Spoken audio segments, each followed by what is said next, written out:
Sound check. 1, 2, 3.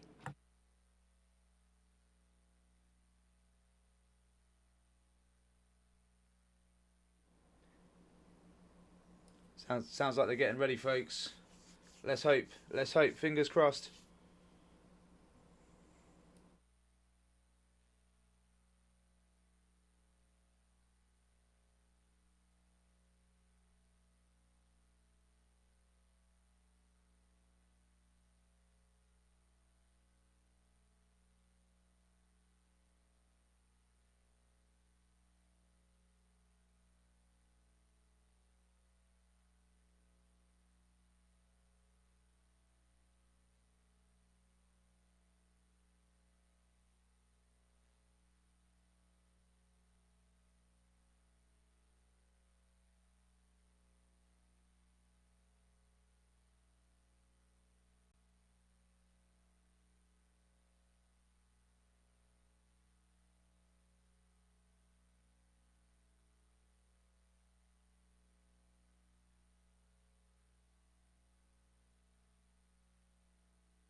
Thanks for joining us, Martin. What's your prediction, mate?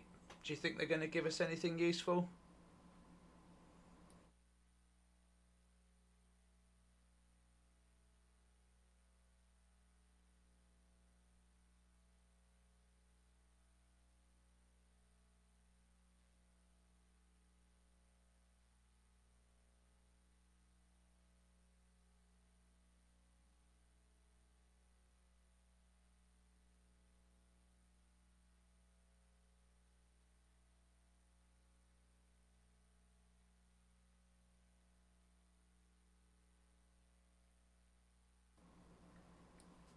Yeah, Matt, same as that, mate. They kind of got us wrapped around their finger, haven't they? They're the officials, so anything they say is official, technically. So yeah, they got us by the balls.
I knew there'd be a delay.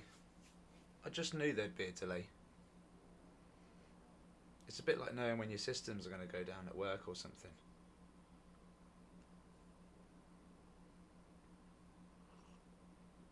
It's not major, guys. I don't think it's going to be too long, but I knew there'd be a delay.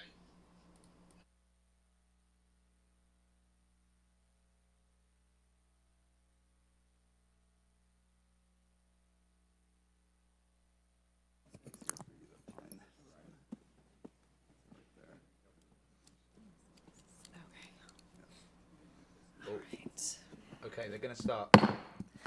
Good morning. This joint hearing of the Subcommittee on Cybersecurity, Information Technology, and Government Innovation and the Subcommittee on National Security, the Border, and Foreign Affairs will come to order. Good morning and welcome, everyone. Without objection, the chair may declare a recess at any time, and I recognize myself for the purpose of making an opening statement right now. Good morning and welcome to today's historic hearing, which I'm co-chairing with Mr. Grothman, whose subcommittee held an important hearing on this topic last year. I want to thank my colleagues on the Oversight Committee, including Mr. Burchett, Mr. Burleson, Ms. Luna, Mr. Moskowitz, Mr. Garcia, for their relentless drive to get answers on UAPs. They've been steadfast in demanding transparency on the sightings reported by military pilots and armed forces. Their commitment to digging for the truth is exactly what this country needs to cut through the secrecy surrounding this issue. And many high-ranking individuals in the military and intelligence communities believe UAPs demand greater attention, and thus the purpose for this hearing today. Former National Security Advisor H.R. McMaster said on Bill Maher's program that, quote, there are phenomena that have been witnessed by multiple people that are just inexplicable by the science available to us. Army Colonel Carl Nell, a member of the federal government UAP task force, said at a conference this past May that non-human intelligence exists, non-human intelligence has been interacting with humanity. This interaction is not new, and it's been ongoing, and there are unelected people in the government that are aware of that. But UAPs remain a controversial topic. I'm not going to name names, but there are certain individuals who didn't want this hearing to happen because they feared what might be disclosed. But we stood firm. No amount of outside pressure would ever keep me from pursuing a subject to ground, come hell or high water. On that score, I want to thank our witnesses for being here. We have before us a panel of individuals accomplished in the military, in civilian government, in science, and in journalism. Some of the testimony you will hear them deliver today does not reflect well on influential individuals and agencies within the U.S. federal government and perhaps some of our contractors. It's never easy to present such information publicly. So I appreciate our witnesses voluntarily agreeing to being here today. This hearing is intended to help Congress and the American people to learn the extent of the programs and activities our government has engaged in with respect to UAPs and what knowledge it has yielded. This includes, of course, any knowledge of extraterrestrial life or technology of non-human origin. If government-funded research on UAPs has not yielded any useful knowledge, we also need to know those facts. Taxpayers deserve to know how much has it been invested, how much has been spent. They shouldn't be kept in the dark to spare the Pentagon a little bit of embarrassment. The reality is, despite their enormous taxpayer-funded budgets, the transparency of the Defense Department and the intelligence community have long been abysmal. The Pentagon has failed 6 consecutive audits. In fact, it's never actually passed one. Adding to this is a runaway overclassification of documents and materials, a reluctance to declassify materials when appropriate, and at times an outright refusal to share critical information with Congress. In short, it's not a track record that instills trust. So Congress has tried in recent years to lift the veil and find out if information about UAPs is being withheld, not only from the American public, but also from their elected representatives in Congress. Part of the transparency effort was legislation created in the Pentagon, the All-Domain Anomaly Resolution Office, or AARO, but the new office is struggling to get its footing. A recent statutorily required report from AARO, intended to illuminate the government's historic assessment of UAPs, was heavily criticized by those seeking UAP transparency. The report has stoked suspicions AARO is unable, or perhaps unwilling, to bring forward the truth about the government's activities concerning UAPs. I'm disturbed that AARO itself lacks transparency. Even its budget is kept from the public. So if there is no there, then why are we spending money on it, and by how much?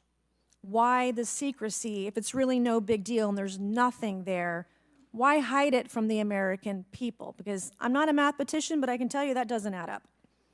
I expect some of our witnesses to share their views on that AARO report. We will also hear from the witnesses today allegations of UAP-related misinformation and disinformation by government officials of which they are personally aware and directly experienced. And we will hear testimony today concerning recent revelations about a purportedly secret UAP program whose existence and findings may have been improperly withheld from Congress. But before we get to the witnesses, we're going to have a few more opening statements from our colleagues. And one thing I wanted to add at the end of my closing statement is there is a document that will be entered into the congressional record today. Mr. Tim Burchett from Tennessee has this document, and we just distributed it to every member up here on the dais of this document. But this is going to be the original document from the Pentagon about Immaculate Constellation that Michael Schellenberger delivered to Congress today. So thank you, Mr. Schellenberger, for this information. We are all reading it in real time now, and Mr. Burchett will enter it into the record. But 12 pages about this unacknowledged special access program that your government says does not exist. So with that, I would acknowledge my colleagues, Mr. Garcia. I want to say, first of all, to Mr. Connolly, who cannot be here today, the ranking member on my subcommittee on cybersecurity, I want to say that I was greatly saddened to hear about the recent news of Mr. Connolly's cancer diagnosis, and I want to convey to him and to all of our colleagues, we wish our very best to you and a full and speedy recovery. And with that, I would acknowledge Mr. Garcia for 5 minutes. Thank you. Thank you very much, Chairwoman. And I want to thank the Chairwoman and the Chairman both for their continued support and really treating this discussion and these hearings in a way that's bipartisan. I think one thing that's very important for all of us that are interested in the conversation around UAPs is that this is an area that both Republicans and Democrats, where we may disagree in a lot of other spaces, this is an area where bipartisanship is really important. And in fact, I would add it's critical that we all continue to work together in a way that moves forward with the truth and important disclosure. So we're here to have a bipartisan and serious conversation, I believe, about our national security. We should always ground these conversations in facts, evidence, and the data in front of us. I want to note that we have our witnesses here, and I want to thank you all for being here, and note that also amongst you have folks that have also served us in our military. And I know that for many of you, this has been a difficult process, but I'm very grateful to have you with us today, and thank you for joining us. I also want to note that today's hearing builds on a quite, I think, also historic public hearing that we had many months ago that Mr. Grothman and others helped lead in this very same hearing room, where I believe we began a really important public conversation about UAPs. And so I want to thank him for that, and I especially want to thank Chairwoman Mays for her continued advocacy on this topic. I also want to start with some facts.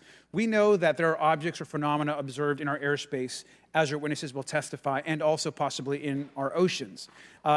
In many cases, we don't know what they are, and this is, of course, why we're discussing UAPs.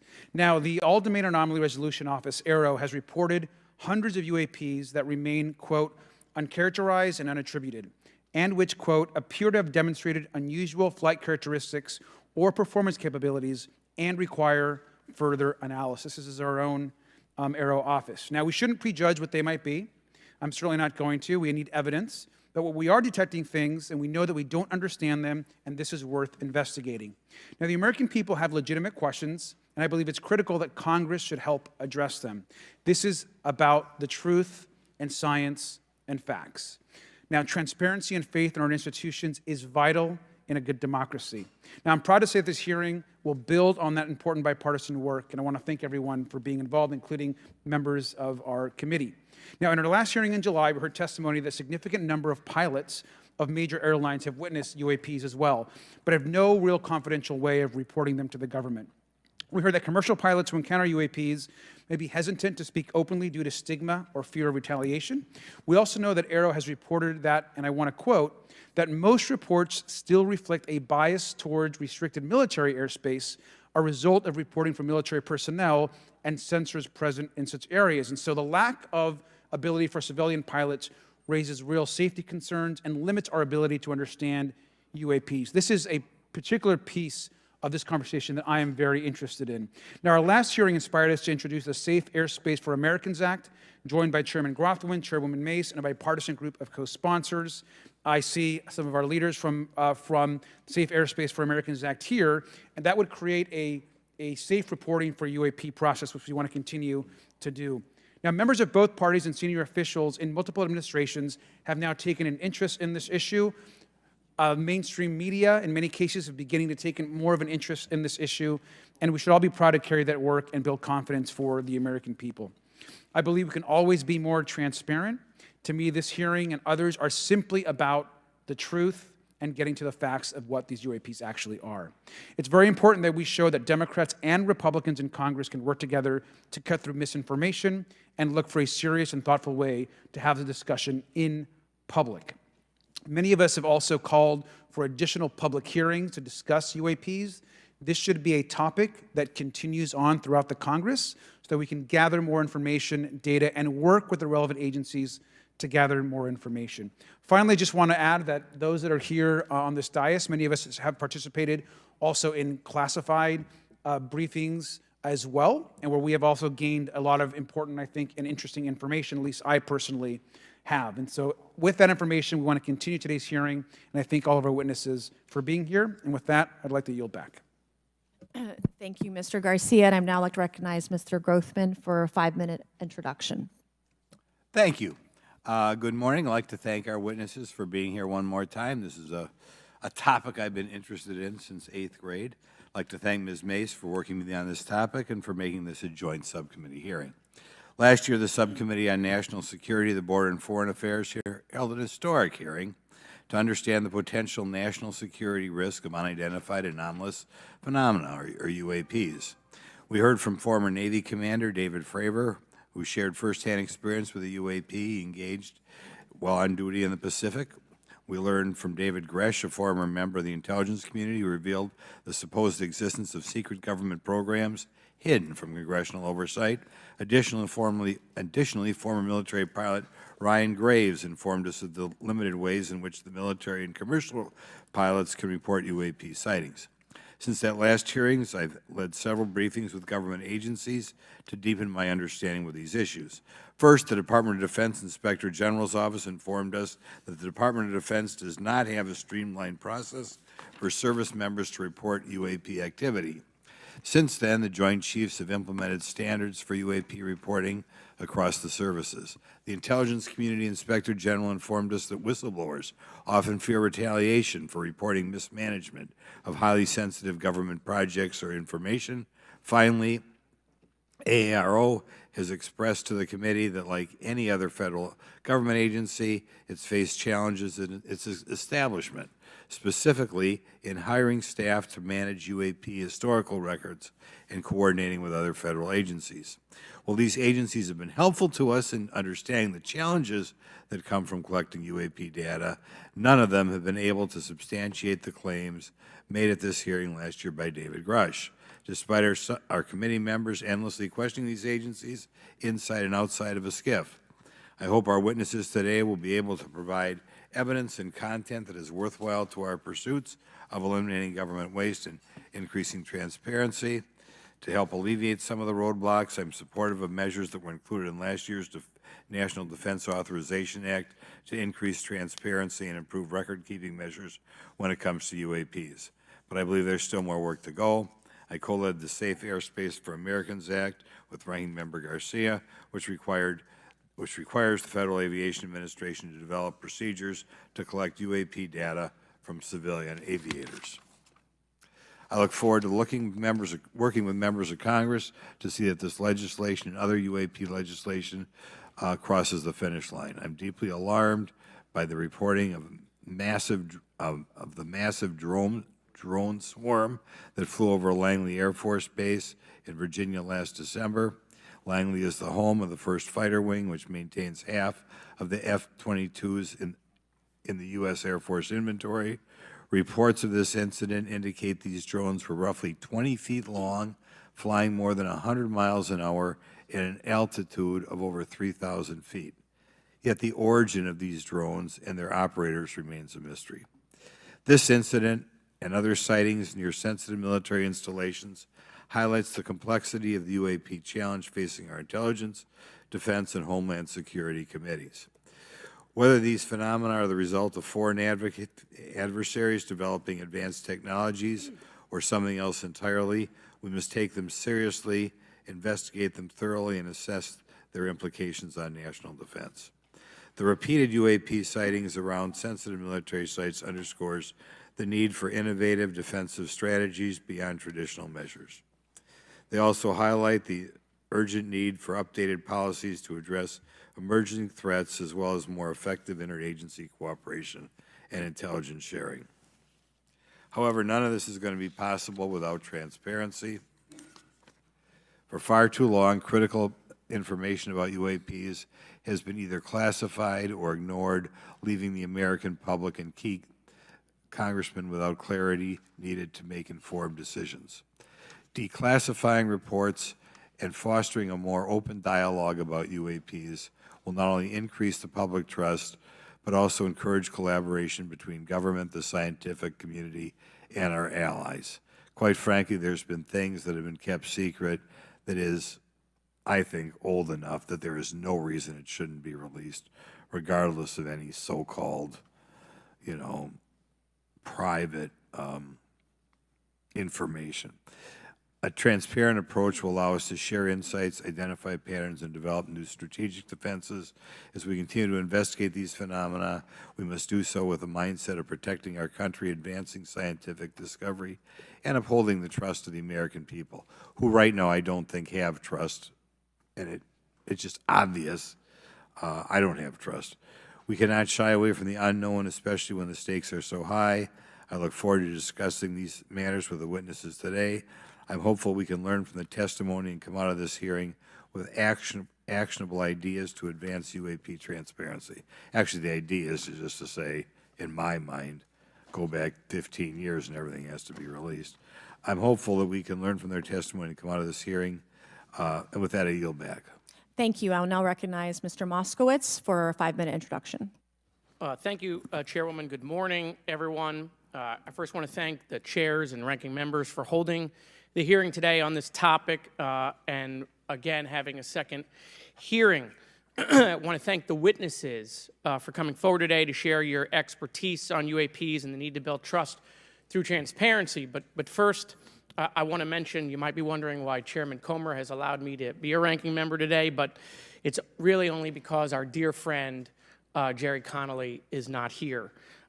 As Chairwoman Mace mentioned, he was diagnosed with esophageal cancer, and all of us on this committee know Jerry, and he's a fighter, and we're praying for him and hoping for his speedy recovery. So today's hearing marks this committee's second meeting dedicated to UAP transparency.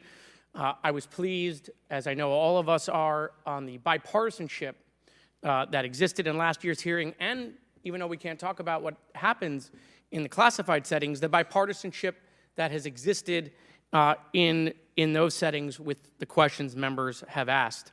Last year's hearing was a great example of open dialogue about UAPs, and we must remain committed to sharing information with the American people. And I think you see that commitment based on the people here and the commitment across the political spectrum. I personally have worked with multiple members of this committee, but I want to particularly thank Congressmen Burchett, Mace, Luna, and Garcia for working on bipartisan pieces of legislation. In recent years, Congress has taken numerous bipartisan steps towards greater transparency. In 2022, in the NDAA, we created the All-Domain Anomaly Resolution Office to investigate unidentified flying objects.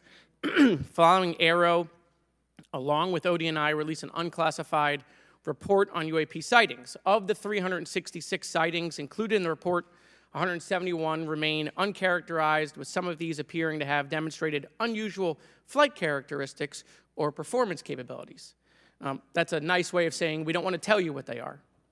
In March, Aero revealed a report on the historical record of U.S. government involvement with UAPs, which covered investigatory efforts going back from 1945 to the present day. Earlier this year, I joined Congressman Burchett to introduce the UAP Transparency Act, which would require the declassification of all documents related to UAPs with many other members of this committee.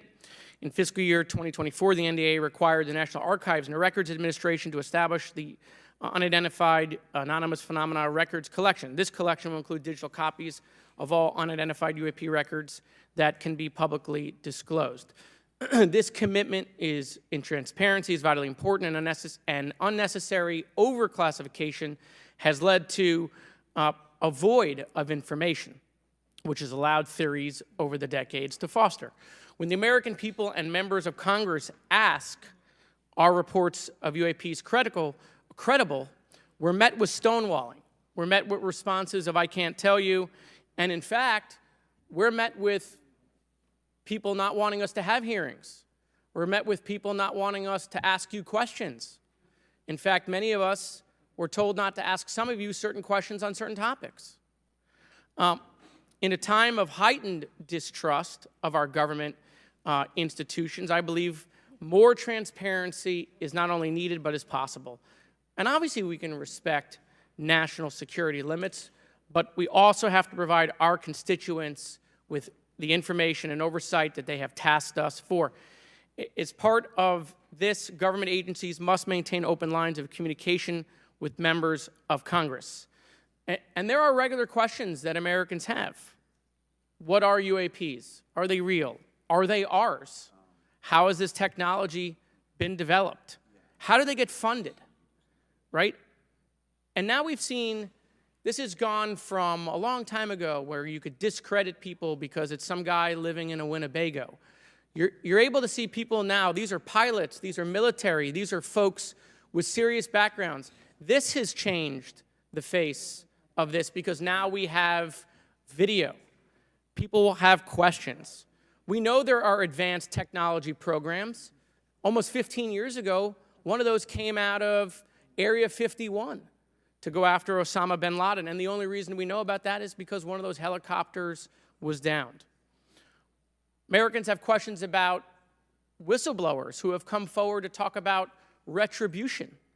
And so I want to thank everyone for being involved today on trying to get more transparency. This has been bipartisan, bicameral, and as we get into a new administration, the president-elect has talked about opportunities to declassify information on UAPs, and I hope he lives up to that promise. And with that, I yield back. Okay, thank you, Mr. Moskowitz. And I would now, committee staff asked me to go ahead and I will do it, to enter into the congressional record this 12-page document that Michael Schellenberger brought today that describes the Immaculate Constellation government program. So we will do that now. Every member up here has a copy of it. The first section talks about the unacknowledged special access program called Immaculate Constellation, and the second section about USG imagery intelligence. And Representative Luna just told me if I say Immaculate Constellation, I'll be on some list, maybe a FISA warrant. So come at me, bro, I guess. But without objection, entered in the record. All right, so next we will introduce our witnesses for today's hearing.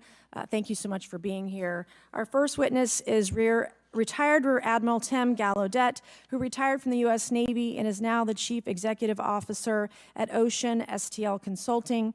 Our second witness is Mr. Lou Elizondo, a former Department of Defense official and author of a recent bestseller book about UAPs. Our third witness is Mr. Michael Schellenberger, founder of the newsletter Public and author of a recent journalistic piece about special access programs, including one widely identified as Immaculate Constellation. I swear the staff wants me on a list.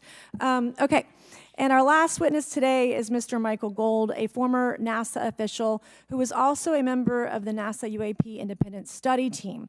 Welcome, everyone. We are pleased to have you today. Pursuant to Committee Rule 9G, the witnesses will please stand and raise your right hands. This is where it gets real. Do you solemnly swear to affirm that the testimony that you are about to give is the truth, the whole truth, and nothing but the truth, so help you God? Let the record show that the witnesses all answered in the affirmative. We appreciate all of you being here today and look forward to your testimony. Let me remind the witnesses that we have read your written statements and they will appear in full in the hearing record. You guys may be seated. Please limit your oral statements to 5 minutes. As a reminder, please press the button in front of you so the microphone is turned on so that everyone in the room, members included, can hear you. When you begin to speak, the light in front of you will turn green. After 4 minutes, the light will turn yellow. When the red light comes on, your 5 minutes has expired, and we would ask that you please wrap it up. So I will first recognize Rear Admiral Gallaudet to please begin your opening remarks. Thank you, Chairwoman Mace, Chairman Grothman, Ranking Members Connolly and Garcia, and members of the committee. Thank you for this opportunity to testify today regarding unidentified anomalous phenomena, or UAP. Confirmation that UAPs are real came to me in January of 2015 when I was serving as the commander of the Navy Meteorology and Oceanography Command. At the time, my personnel were participating in a pre-deployment naval exercise off the U.S. East Coast. It included the USS Theodore Roosevelt Carrier Strike Group, and this exercise was overseen by the United States Fleet Forces Command, led by a 4-star admiral who at the time was also my superior officer. During this exercise, I received an email on Navy's secure network from the operations officer of U.S. Fleet Forces Command. The email was addressed to all the subordinate commanders, and the subject line read in all capital letters, "Urgent Safety of Flight Issue." The text of the email was brief but alarming, with words to the effect, "If any of you know what these are, tell me ASAP. We are having multiple near mid-air collisions, and if we do not resolve this soon, we are going to have to shut down the exercise." Attached to the email is what is now known as a looking infrared sensor of one of the Navy F-A-18 aircraft participating in the exercise. The now declassified video showed an unidentified object exhibiting flight and structural characteristics unlike anything in our arsenal. The implication of the email was clear. The author was asking whether any of the recipients were aware of classified technology demonstrations that could explain these objects. Because the DoD policy is to rigorously deconflict such demonstrations with live exercises, I was confident this was not the case. The very next day, that email disappeared from my account and those of the other recipients without explanation.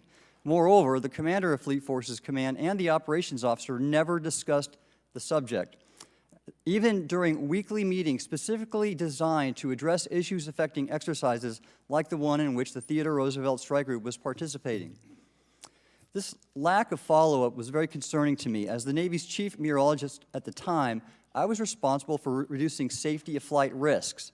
Yet it appeared to me that no one at the flag officer level was addressing the safety risk posed by UAPs. Instead, pilots were left to mitigate these threats on their own without guidance or support. I concluded that the UAP information must have been classified within a special access program managed by an intelligence agency.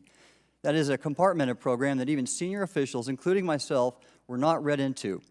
Last year's UAP hearing before this Oversight Committee confirmed that UAP-related information is being withheld from senior officials and members of Congress. And just this week, I learned from former DoD official Chris Mellon that satellite imagery of UAP from a few years ago still has not been shared with Congress. Equally concerning, last year's UAP hearing also revealed that elements of the government are engaged in a disinformation campaign to include personal attacks designed to discredit UAP whistleblowers. Having never signed a non-disclosure agreement regarding UAPs, and now as a private citizen, I've become an advocate for greater UAP transparency from the government. The continued overclassification surrounding UAPs has not only hindered our ability to effectively address these phenomena, but has also eroded trust in our institutions.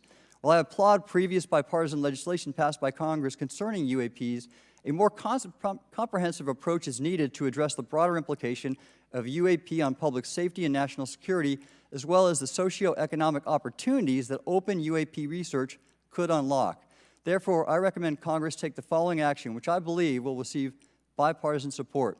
First, establish robust oversight of the executive branch's management of UAP information by directing key officials, beginning with the director of the DoD's All-Domain Anomaly Resolution Office, to provide comprehensive briefings on what the government knows about UAP and does not know. Two, enact the provisions of the UAP Disclosure Act that establish a UAP Records Review Board to ensure independent oversight, transparency, and accountability in the government's handling of UAP information. And three, strengthen the UAP Disclosure Act and future reauthorizations with provisions that mandate a whole-of-government approach to addressing UAP. In closing, I will share my personal reasons for speaking out on this topic. First, as a former science agency leader, having led the National Oceanic and Atmospheric Administration, I've always sought the truth in human knowledge and thought. Now that we know UAP are interacting with humanity, and these include unidentified submerged objects in the ocean, we should not turn a blind eye, but instead boldly face this new reality and learn from it. Additionally, at a time when leaders in government leave much to be desired, I feel obligated to show moral leadership on this issue of UAP disclosure by validating the credibility of the courageous men and women who have come out as witnesses and whistleblowers to expose the truth.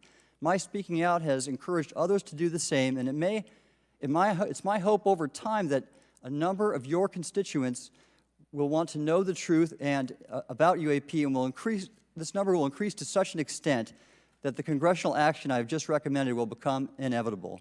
Thank you, and I look forward to your questions. Thank you. I will now recognize Mr. Elizondo for his opening statement. Greetings, Chairwoman Mace, Chairman Grothman, Ranking Members Connolly and Garcia, and members of the committee. It is my honor and privilege to testify before you on the issue of unidentified anomalous phenomenon, formerly known as UFOs.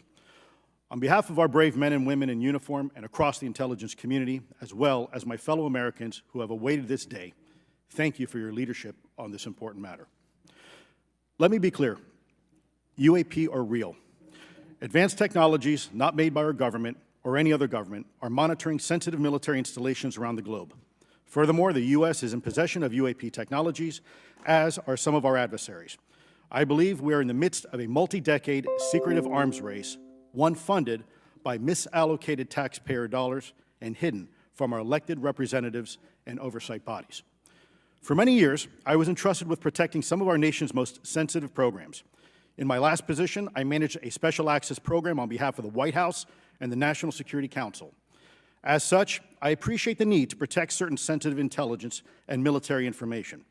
I consider my oath to protect secrets as sacred, and I will always put the safety of the American people first.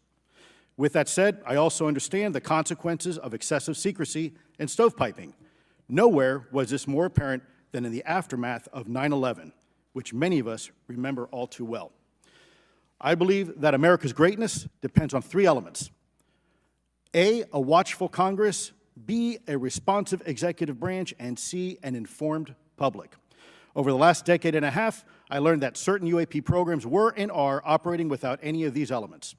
Although much of my government work on the UAP subject still remains classified, excessive secrecy has led to grave misdeeds against loyal civil servants, military personnel, and the public, all to hide the fact that we are not alone in the cosmos.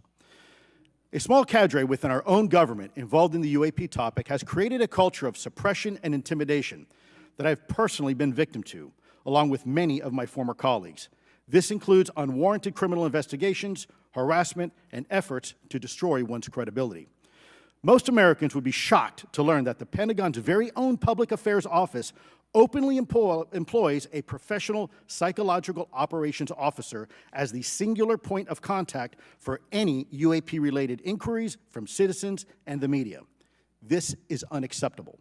Many of my former colleagues and I have provided classified testimony to both the Department of Defense and the Intelligence Community Inspector General, and many of us have subsequently been targeted by this cabal with threats to our careers, our security clearances, and even our lives. This is not hyperbole, but a genuine fact, and this is wrong. To fix these problems, I propose three principal actions. First, Congress and the President should create a single point of contact responsible for a whole-of-government approach to the UAP issue. Currently, the White House, CIA, NASA, the Pentagon, Department of Energy, and others play a role, but no one seems to be in charge, leading to unchecked power and corruption. Second, we need a national UAP strategy that will promote transparency and help restore the American public's trust at a time when the public's trust is at an all-time low. This strategy should include a whole-of-government approach, including the academic and scientific communities, the private sector, and our international partners and allies. Third, Congress should create a protected environment so whistleblowers desperate to do the right thing can come forward without fear. As it currently stands, these whistleblowers suffer because of stigma, a code of silence, and concerns about retaliation. These whistleblowers should be encouraged to come forward in ways that protect them against any forms of retaliation. Policies and procedures should ensure that protection, and for those who refuse to cooperate, it is up to the members of this committee and the other lawmakers to wield their subpoena power against hostile witnesses and prevent additional government funding to those UAP efforts that remain hidden from congressional oversight. In closing, we as Americans have never been afraid of a challenge. In fact, we thrive on them, whether it's eradicating polio or going to the moon. We don't run from a challenge, we take it head on. To the incoming administration and Congress, I say to you, we need immediate public transparency, and this hearing is an important step on that journey. If we approach the UAP topic in the same way as we, as Americans, have met other challenges, we can restore our faith in our government institutions. Together, we can usher in a new era of accountable government and scientific discovery. I believe that we as Americans can handle the truth, and I also believe the world deserves the truth. Thank you, esteemed members of Congress, for your time today. It is profoundly appreciated by many. Thank you. I ask unanimous consent for Representatives Ogles of Tennessee and Boebert of Colorado to be waived onto the subcommittee for today's joint subcommittee hearing for the purpose of asking questions. Without objection, so ordered. I would now like to recognize Mr. Schellenberger for his introductory remarks. Chairwoman Mace, Chairman Grothman, Ranking Member Connolly, Ranking Member Garcia, members of the subcommittees, thank you for inviting my testimony. One of Congress's most important responsibilities is oversight of the executive branch in general and the military and intelligence community in particular. Unfortunately, there is a growing body of evidence that the U.S. government is not being transparent about what it knows about unidentified anomalous phenomena, and that elements within the military and the IC are in violation of their constitutional duty to notify Congress of their operations. President-elect Donald Trump and former President Barack Obama have both said that the government has information about UAPs that it has not released. There are other explanations for UAPs than that they represent a new form of life or non-human life. Current dominant alternative theories, including those put forward by AARO, are that UAPs are some kind of natural phenomena we don't yet understand, like ball lightning or plasma. They could also be part of some new U.S. or foreign government weapons programs, such as drones, aircraft, balloons, CGI, hoaxes, or birds. Whatever UAPs are, Congress must be informed, as must the people of the United States. We have a right to know what UAPs are, no matter what they are. However, we now have existing and former U.S. government officials who have told Congress that AARO and the Pentagon have broken the law by not revealing a significant body of information about UAPs, including military intelligence databases that have evidence of their existence as physical craft. One of those individuals is a current or former U.S. government official acting as a UAP whistleblower. This person has written a report. This is the report that says the executive branch has been managing UAP, NHI issues without congressional knowledge, oversight, or authorization for some time, quite possibly decades.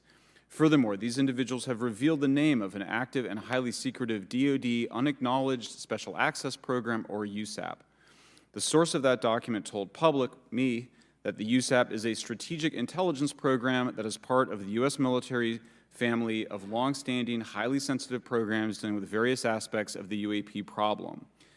The new UAP whistleblower claims that the U.S. military and IC database includes videos and images taken using infrared, forward-looking infrared, full-motion video, and still photography. The report that was just shared with Congress says Immaculate Constellation serves as a central or parent USAP that consolidates observations of UAPs by both tasked and untasked collection platforms.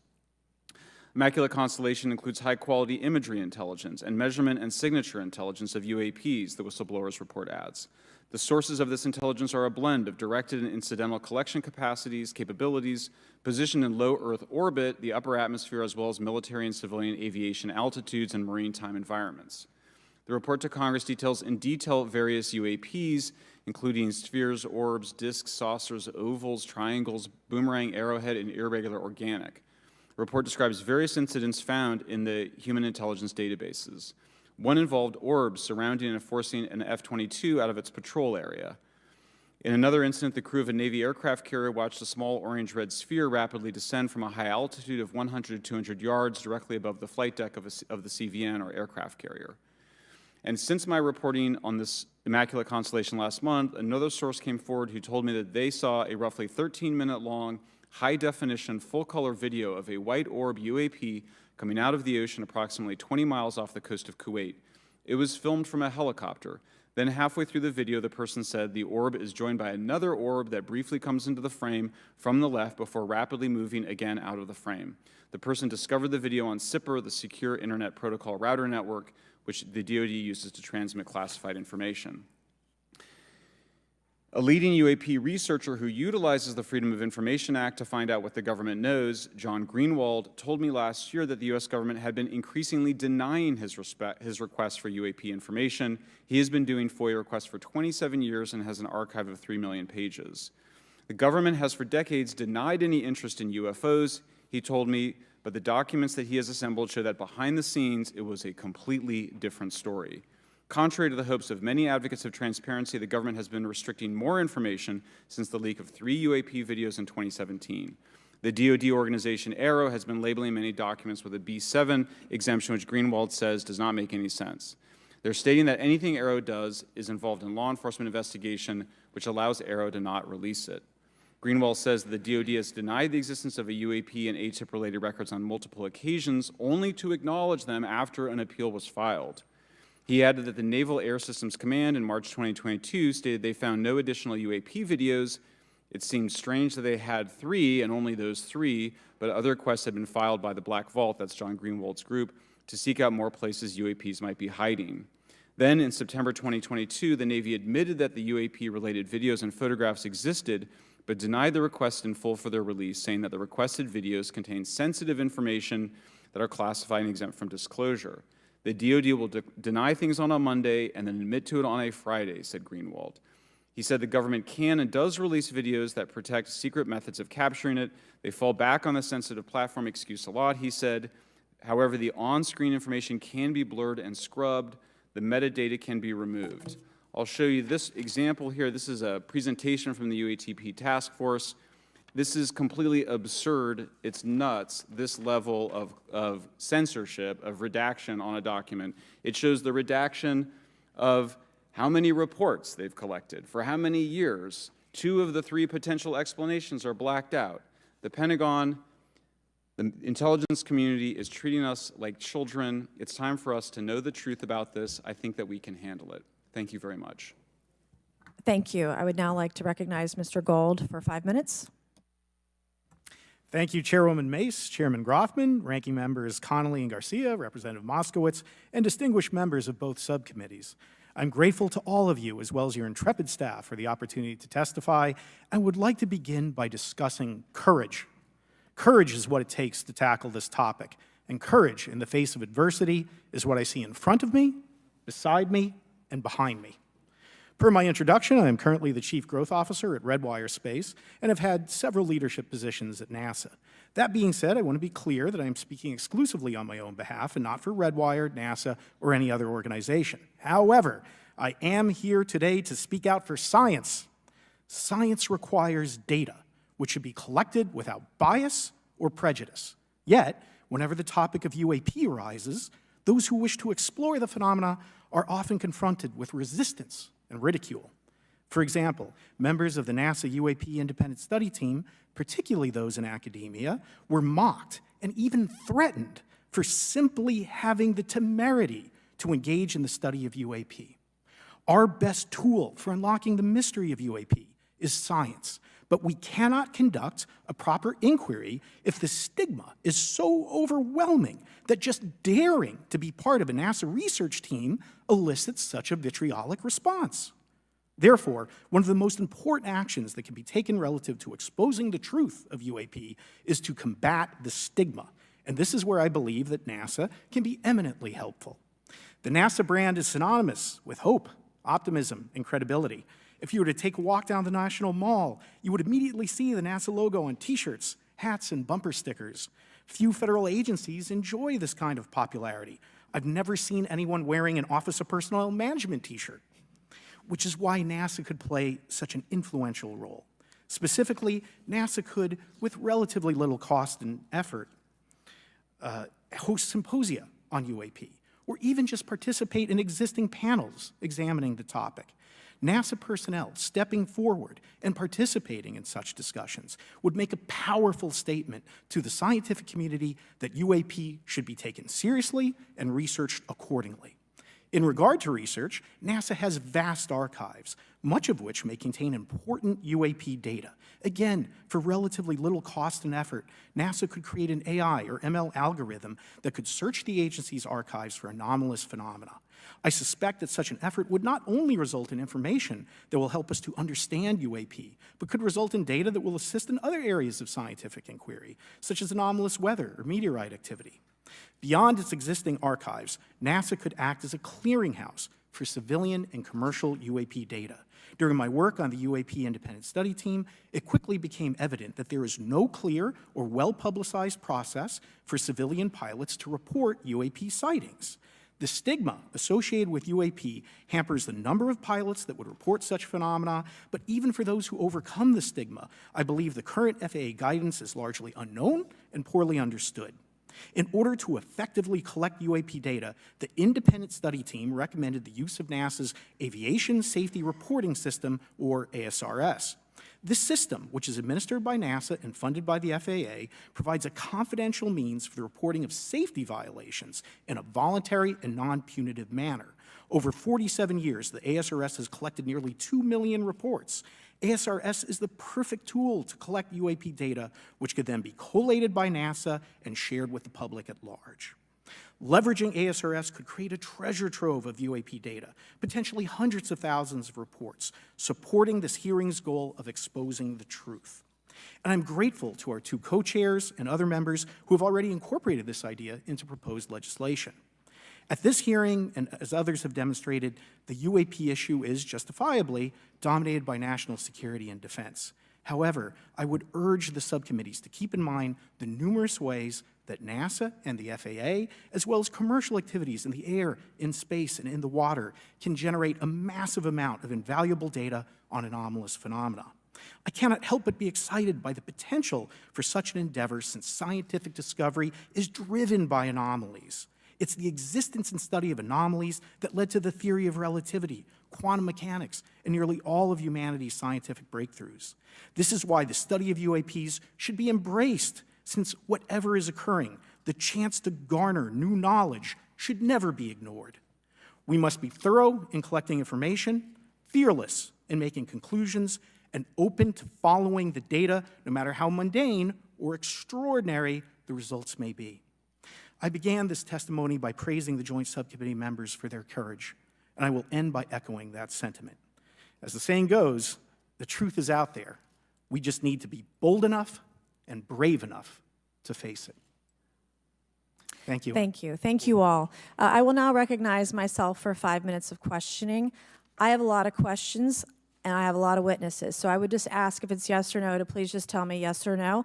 If it requires more than that, be very succinct, because I would like to go down the line and ask as many questions as possible. So for the Admiral this morning first, former DoD official Chris Mellon reached out to you about satellite imagery from 2017 that depicts a UAP. What were the dates in 2017 when this occurred? I can't share with you the details, ma'am, but I can do it in a closed setting, and I can also tell you the agency that wrote a report on it. Okay, so who has the imagery? I can tell you that in a closed setting. Can you describe what was depicted in the satellite imagery? Just a description. It was a UAP, ma'am. That's it? No other description? The term that the analysts used, they called it the button. It was a disc-shaped object. Okay, where was it? I can't tell you that, ma'am. Okay. All right. Okay, Mr. Elizondo, you state in your testimony that, quote, advanced technologies not by our government or any other government are monitoring sensitive military installations around the globe, end quote. If these technologies are not made by any government, who's making them? Private companies, or are you implying they are crafted by a non-human intelligence? Well, ma'am, that's precisely why we're here. The problem is that, temporally speaking, over decades, not just the last 10 years, to put this in perspective, when Are these private companies you're implying, or is this non-human intelligence? it may be both. Okay. When it comes to Blue Force Technologies, I would not be able to discuss that, Okay. ma'am, Are you read into secret UAP crash retrieval programs? We would have to have a conversation in a closed session, ma'am. I signed documentation 3 years ago that restricts my ability to discuss specifically crash retrievals. I submitted for my book through the DOPSR process, which took a year for it to be reviewed. And what is in the book is what I was told I'm allowed to talk about. Has the government conducted secret UAP crash retrieval programs, yes or no? Yes, Okay, were they designed to identify and reverse engineer alien craft, yes or no? yes. Does the U.S. government have any reverse, okay, we already answered that question about retrieval programs.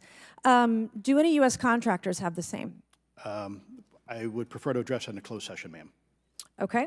In your book, you mentioned government employees who've been injured by UAPs, placed on leave, and receiving government compensation for their injuries. Is that correct? That is correct. How can the government deny we have recovered craft if they're paying people because they've been injured by recovered craft? Ma'am, that's a great question. That's why I think we're here again, because I've seen the documentation by the U.S. government for several of these individuals who have sustained injuries as a result of a UAP incident. It's a crazy idea, right? The hypocrisy and the logic. Okay, Mr. Schellenberger, I'm going to say it again to be very clear. Immaculate Constellation. What's its mission and how are they funded?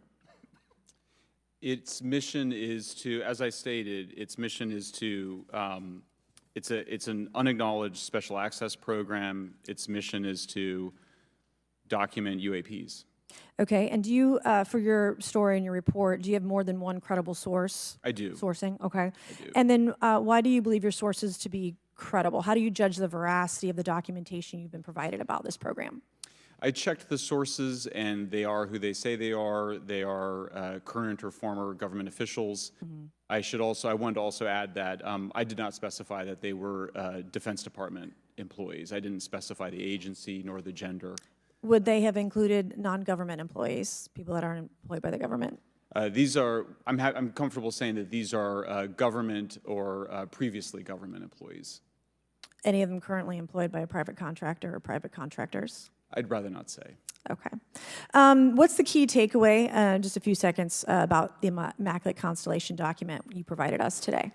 I think that what the American people need to know is that the U.S. military and intelligence community are sitting on a huge amount of visual and other information, still photos, video photos, other sensor information, and they have for a very long time. And it's not those fuzzy photos and videos that we've been given. There's very clear High res. images, high resolution. How many visuals, graphics, videos, photos? I mean, I've been told hundreds, maybe thousands. I mean, I also wanted to say, because there was some conversation around concern around the revealing of these materials, revealing the source collections, but some of these are shot from helicopters using normal videos of oceans. I just think that's absurd that somehow you're going to be revealing some secret U.S. technology by revealing that you've photographed orbs off the coast of Kuwait. Okay, thank you. I have 8 seconds. Mr. Gold, did the NASA independent study team get briefed on what you call OSAP? Very quickly. I flagged the Advanced Aerospace Weapons System Application Program to our chair and our DFO. We did not get briefed, but I believe it is definitely worth looking into. That was probably the largest UAP review effort ever, and I think produced a lot of interest data, including revealing Nimitz. I don't know if my fellow witness, Lou, might want to, he did yeoman's work on it, might want to comment. Okay. All right, I'm going to turn to Mr. Moskowitz, who will be recognized for 5 minutes of questioning. Thank you, Madam Chairwoman. So, Mr. Gold, you gave a whole diatribe for a couple of minutes about UAPs, science, data collection, stigma. A lot of non-believers in all of this would just ask a very simple question. Why? Why is it so hard, right? Like, why are people, anytime they ask, why are they always thwarted? Why are they always judged? Why is they always have misinformation spread? Why is there always retribution?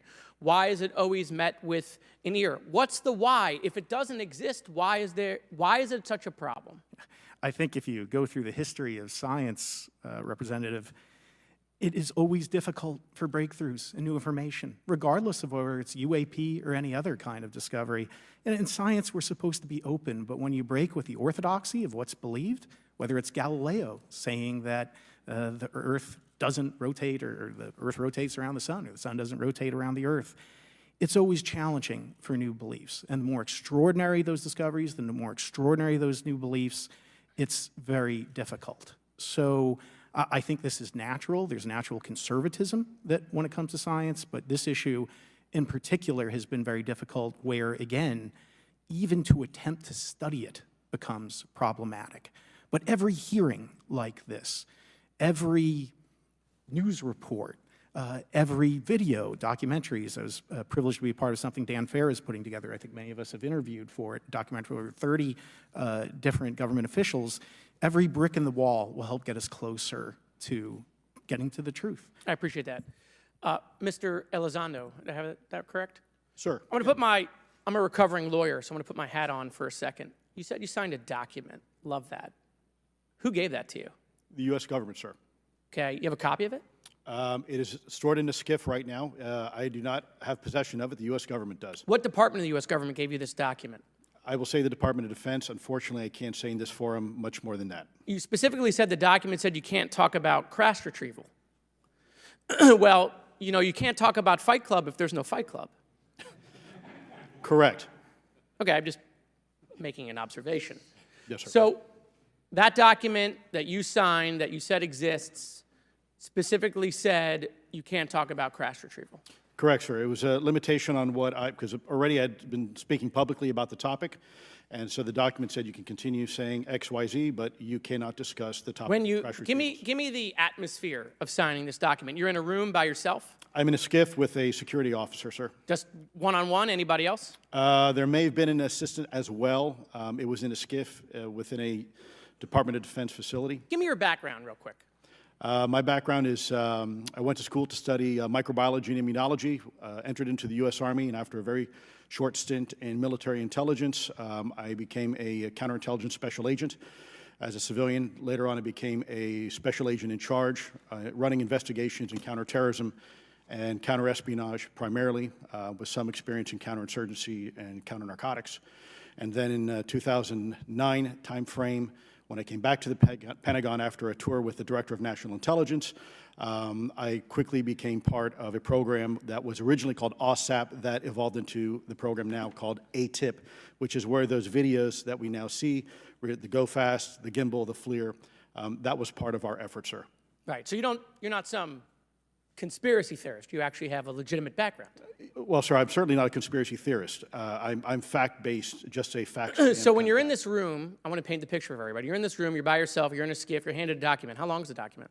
It's about a page front and back. So basically, you have some things they call trigraphs, which I cannot, again, talk to. How long were you given to sign the document? As long as I needed, sir. And what if you didn't sign it? Well, I suspect there'd be repercussions. I wouldn't have access to certain information. Were you allowed to ask a lawyer, or weren't allowed to ask for a lawyer to review the document? It wasn't an option, but they probably wouldn't have allowed me to, because the document itself is pretty explicit about you have to be. Wait, you're putting me in an interest. Let me try to thread the needle here.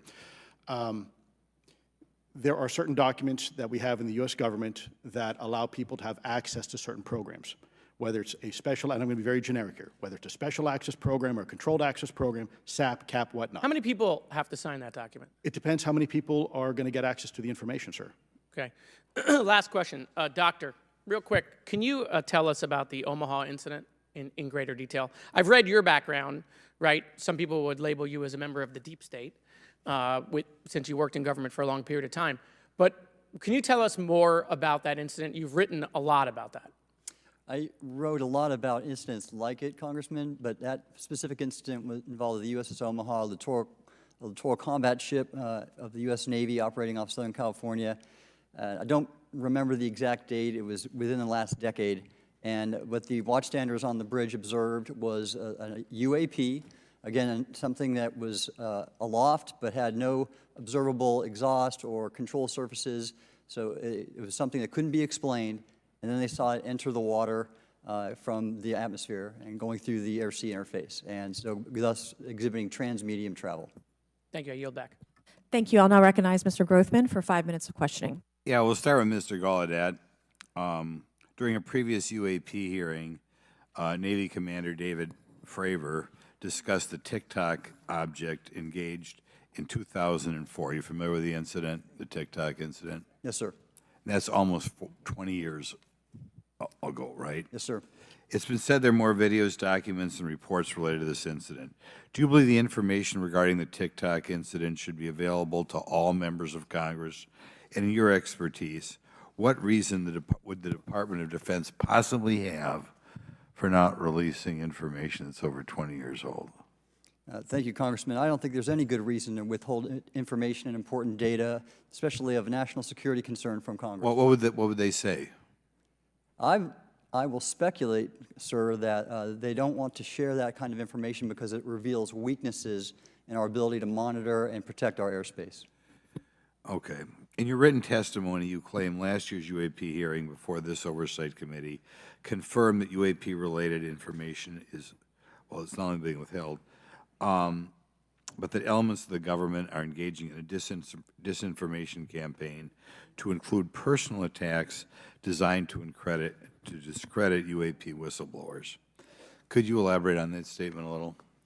Yes, sir. Earlier this year, I met with the DoD's All-Domain Anomaly Resolution Office, and what I thought would be a 90-minute meeting just to meet with leadership turned out to be an hours-long influence operation on me, where they attempted to convince me of the validity of the very flawed and error-ridden historical records report.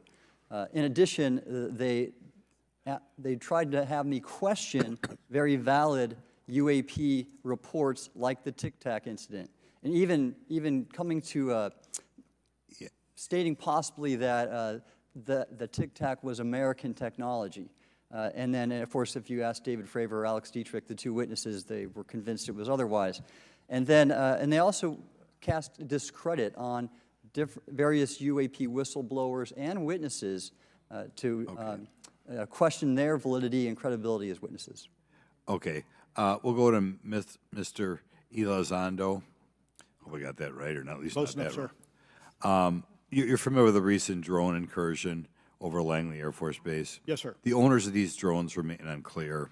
The U.S. military has not been able to give us in Congress an answer. Given your experience with the Department of Defense and the intelligence community, how frequently are UAP sightings over military installations?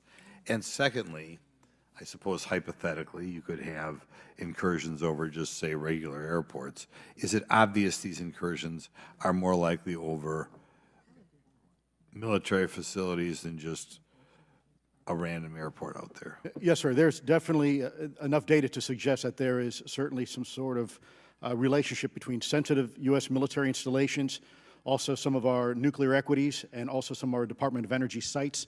There is a long historical record that some of your colleagues may have, documentation that demonstrates this. This is not a new trend. This has been going on for decades, and that information has been obfuscated, unfortunately, from folks like you in this committee. And I think that's problematic because ultimately, at the end of the day, we have a significant situation here. We have something that can enter into U.S. airspace completely with no attribution. And how long has this been going on? Sir, decades. And there's information that will hopefully be entered into the Can you record. think of any possible reason why they can't release any information they have on something, say, 15 or 20 years old? Sir, if I could echo my colleague here, Admiral Gallaudet, I think one of the big issues that we have in the intelligence community, Department of Defense, is we don't want to broadcast any potential vulnerabilities or weaknesses in our national defense systems or our intelligence collection platforms. Therefore, when you have a conversation where you address a problem for which there is no solution, it makes that a very uncomfortable conversation to have. Okay, we'll switch to Mr. Schellenberger. The primary reason you're here today is because you published an article on the news publication that you own called Public, right? Alleging that a new unnamed government whistleblower has come forward asserting that a highly classified program exists dedicated to recovery and reverse engineering of UAP technologies. Can you give us what specific evidence you have or that your source provided you to substantiate the claims about the existence of the Immaculate Constellation program? Well, you have the report in front of you now, so you can see it for yourself. I checked the report, and I did not find it based on existing cases. It was new cases for me. I hadn't found anybody. So that answered for me that it was not obviously circular reporting, which is one of the big concerns in this space. I also had the name of the program confirmed by more than one additional source. So yeah, and then of course I checked to make sure that the source was who they claimed to be. Okay. I should also say that when I said before it was this database, it is a much broader program than that. It also includes human intelligence, and then, as you mentioned, the retrieval and the reversal. Any knowledge of what country these things originated in? No, I have no idea. Okay. Okay, I will now recognize Mr. Burchett for 5 minutes of questions. Thank you, Chair Lady. I request unanimous consent to enter into the record documents provided to us regarding legacy UAP programs and psychological operations. Lou Elizondo. So ordered. I also want to thank my buddy Jeremy Corbell for providing us documents and access to some whistleblowers. Mr. Elizondo, what is the last position your last position with the federal government? Sir, I was the Director of National Program Special Management Staff, managing a White House Special Access Program on behalf of the National Security Council. How would you characterize UAPs? An enigma, sir, and a frustration. We're talking about technologies that can outperform anything we have in our inventory. And if this was an adversarial technology, this would be an intelligence failure eclipsing that of 9/11 by an order of magnitude. Are there classified Department of Defense materials related to UAPs that you believe could be safely disclosed to the public without compromising national security? Yes, sir, I do. I would never, ever try to endorse providing some sort of information that could compromise what we call a blue force technology or capability. But I do believe there's a lot of information regarding this topic, and I've been very vocal about it, that should be shared not only with the public, but most importantly, with members of Congress. Are you familiar with my friend David Grush? Absolutely, sir. I had the privilege and honor of working with him myself several years ago at U.S. Space Force. Last year, as you know, he testified that the U.S. has run a multi-decade UAP crash retrieval and reverse engineering program. Would you agree with that? Yes, sir.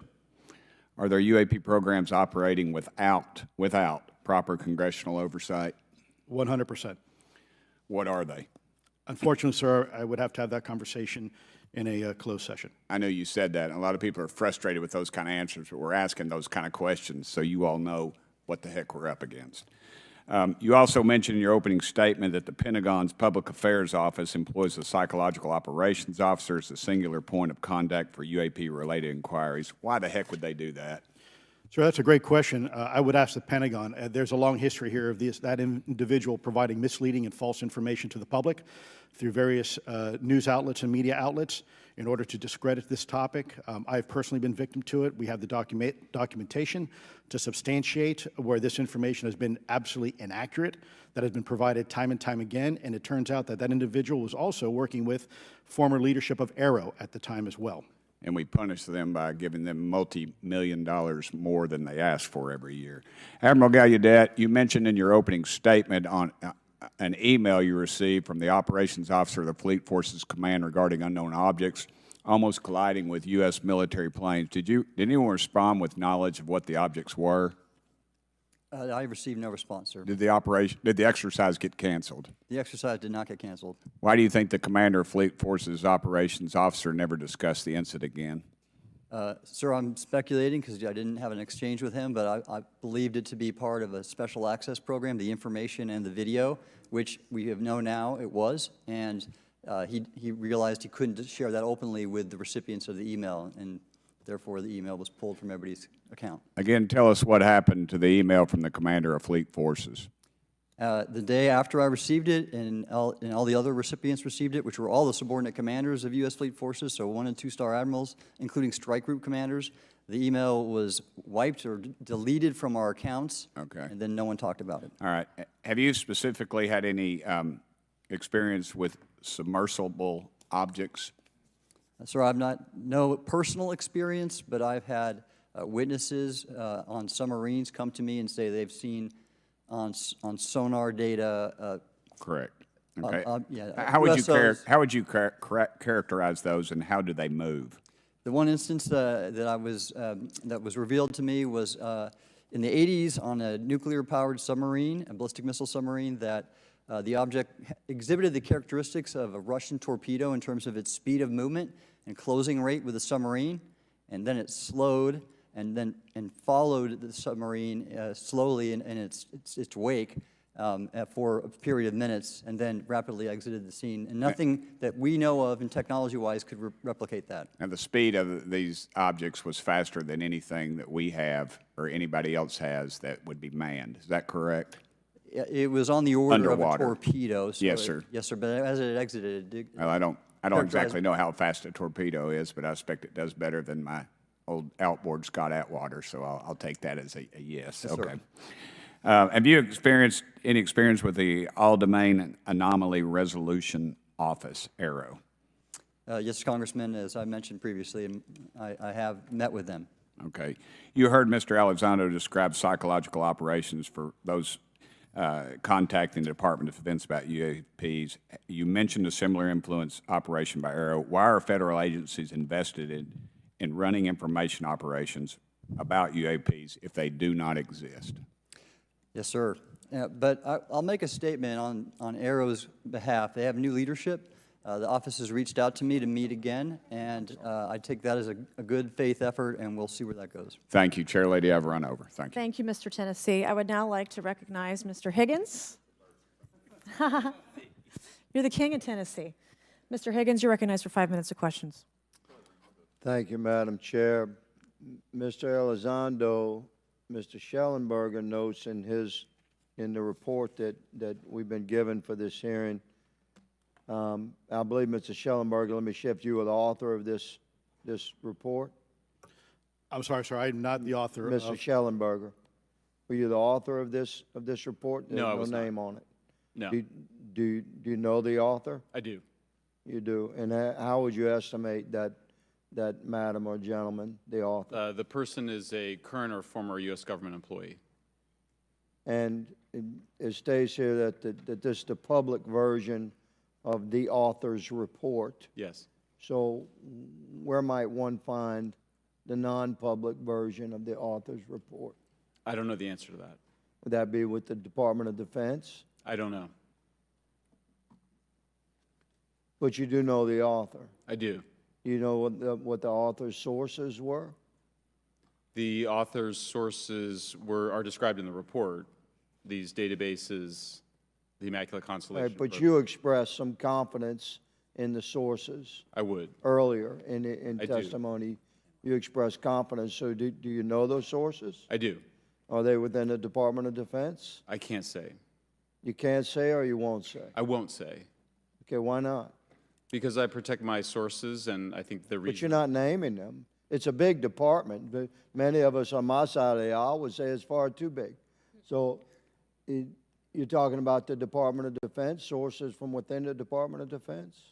I'm not willing to reduce the Okay. potential universe of where my sources might be. Okay, moving on. In this report, Mr. Elizondo, for reference, several types of allegedly alien craft or possibly alien craft or unknown aerial phenomena, what we used to call UFOs, are described. Spheres and orbs, discs and saucers, oval or tic-tac, triangular shape, boomerang and arrowhead, and irregular or organic.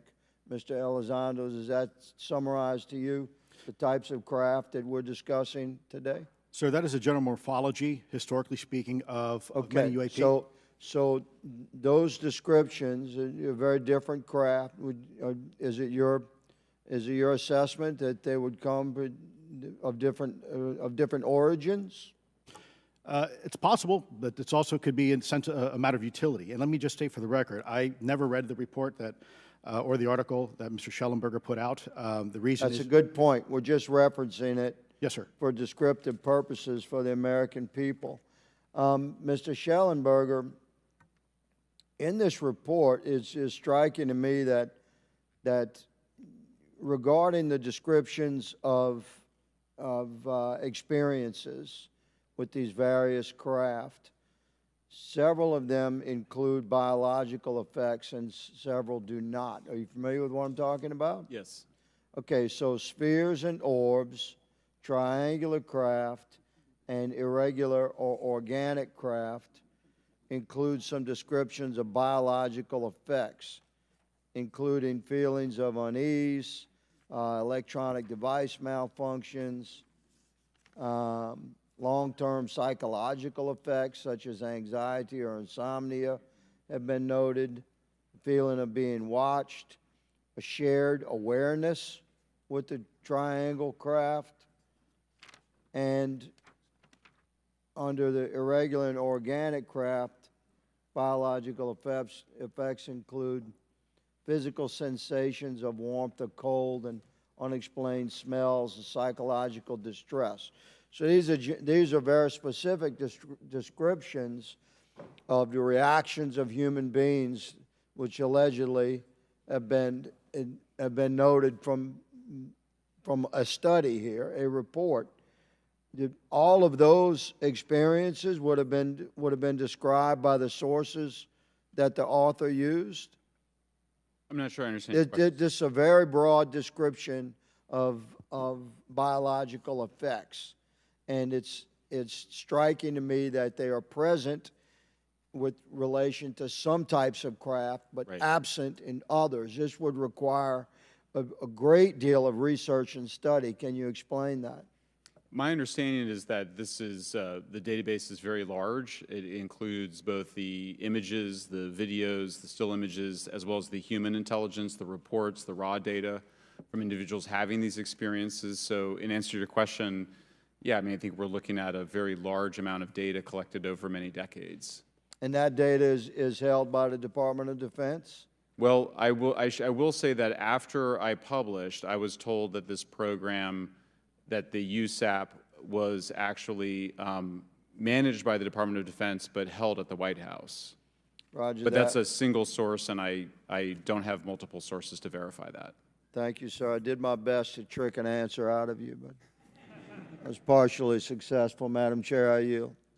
Thank you. I now recognize Mr. Frost for 5 minutes of questions. Thank you, Madam Chair. In addition to serving on this committee, the Oversight Committee, I also serve on the Science, Space, and Technology Committee, where we often discuss how essential data and evidence are used in science and used at departments such as NASA.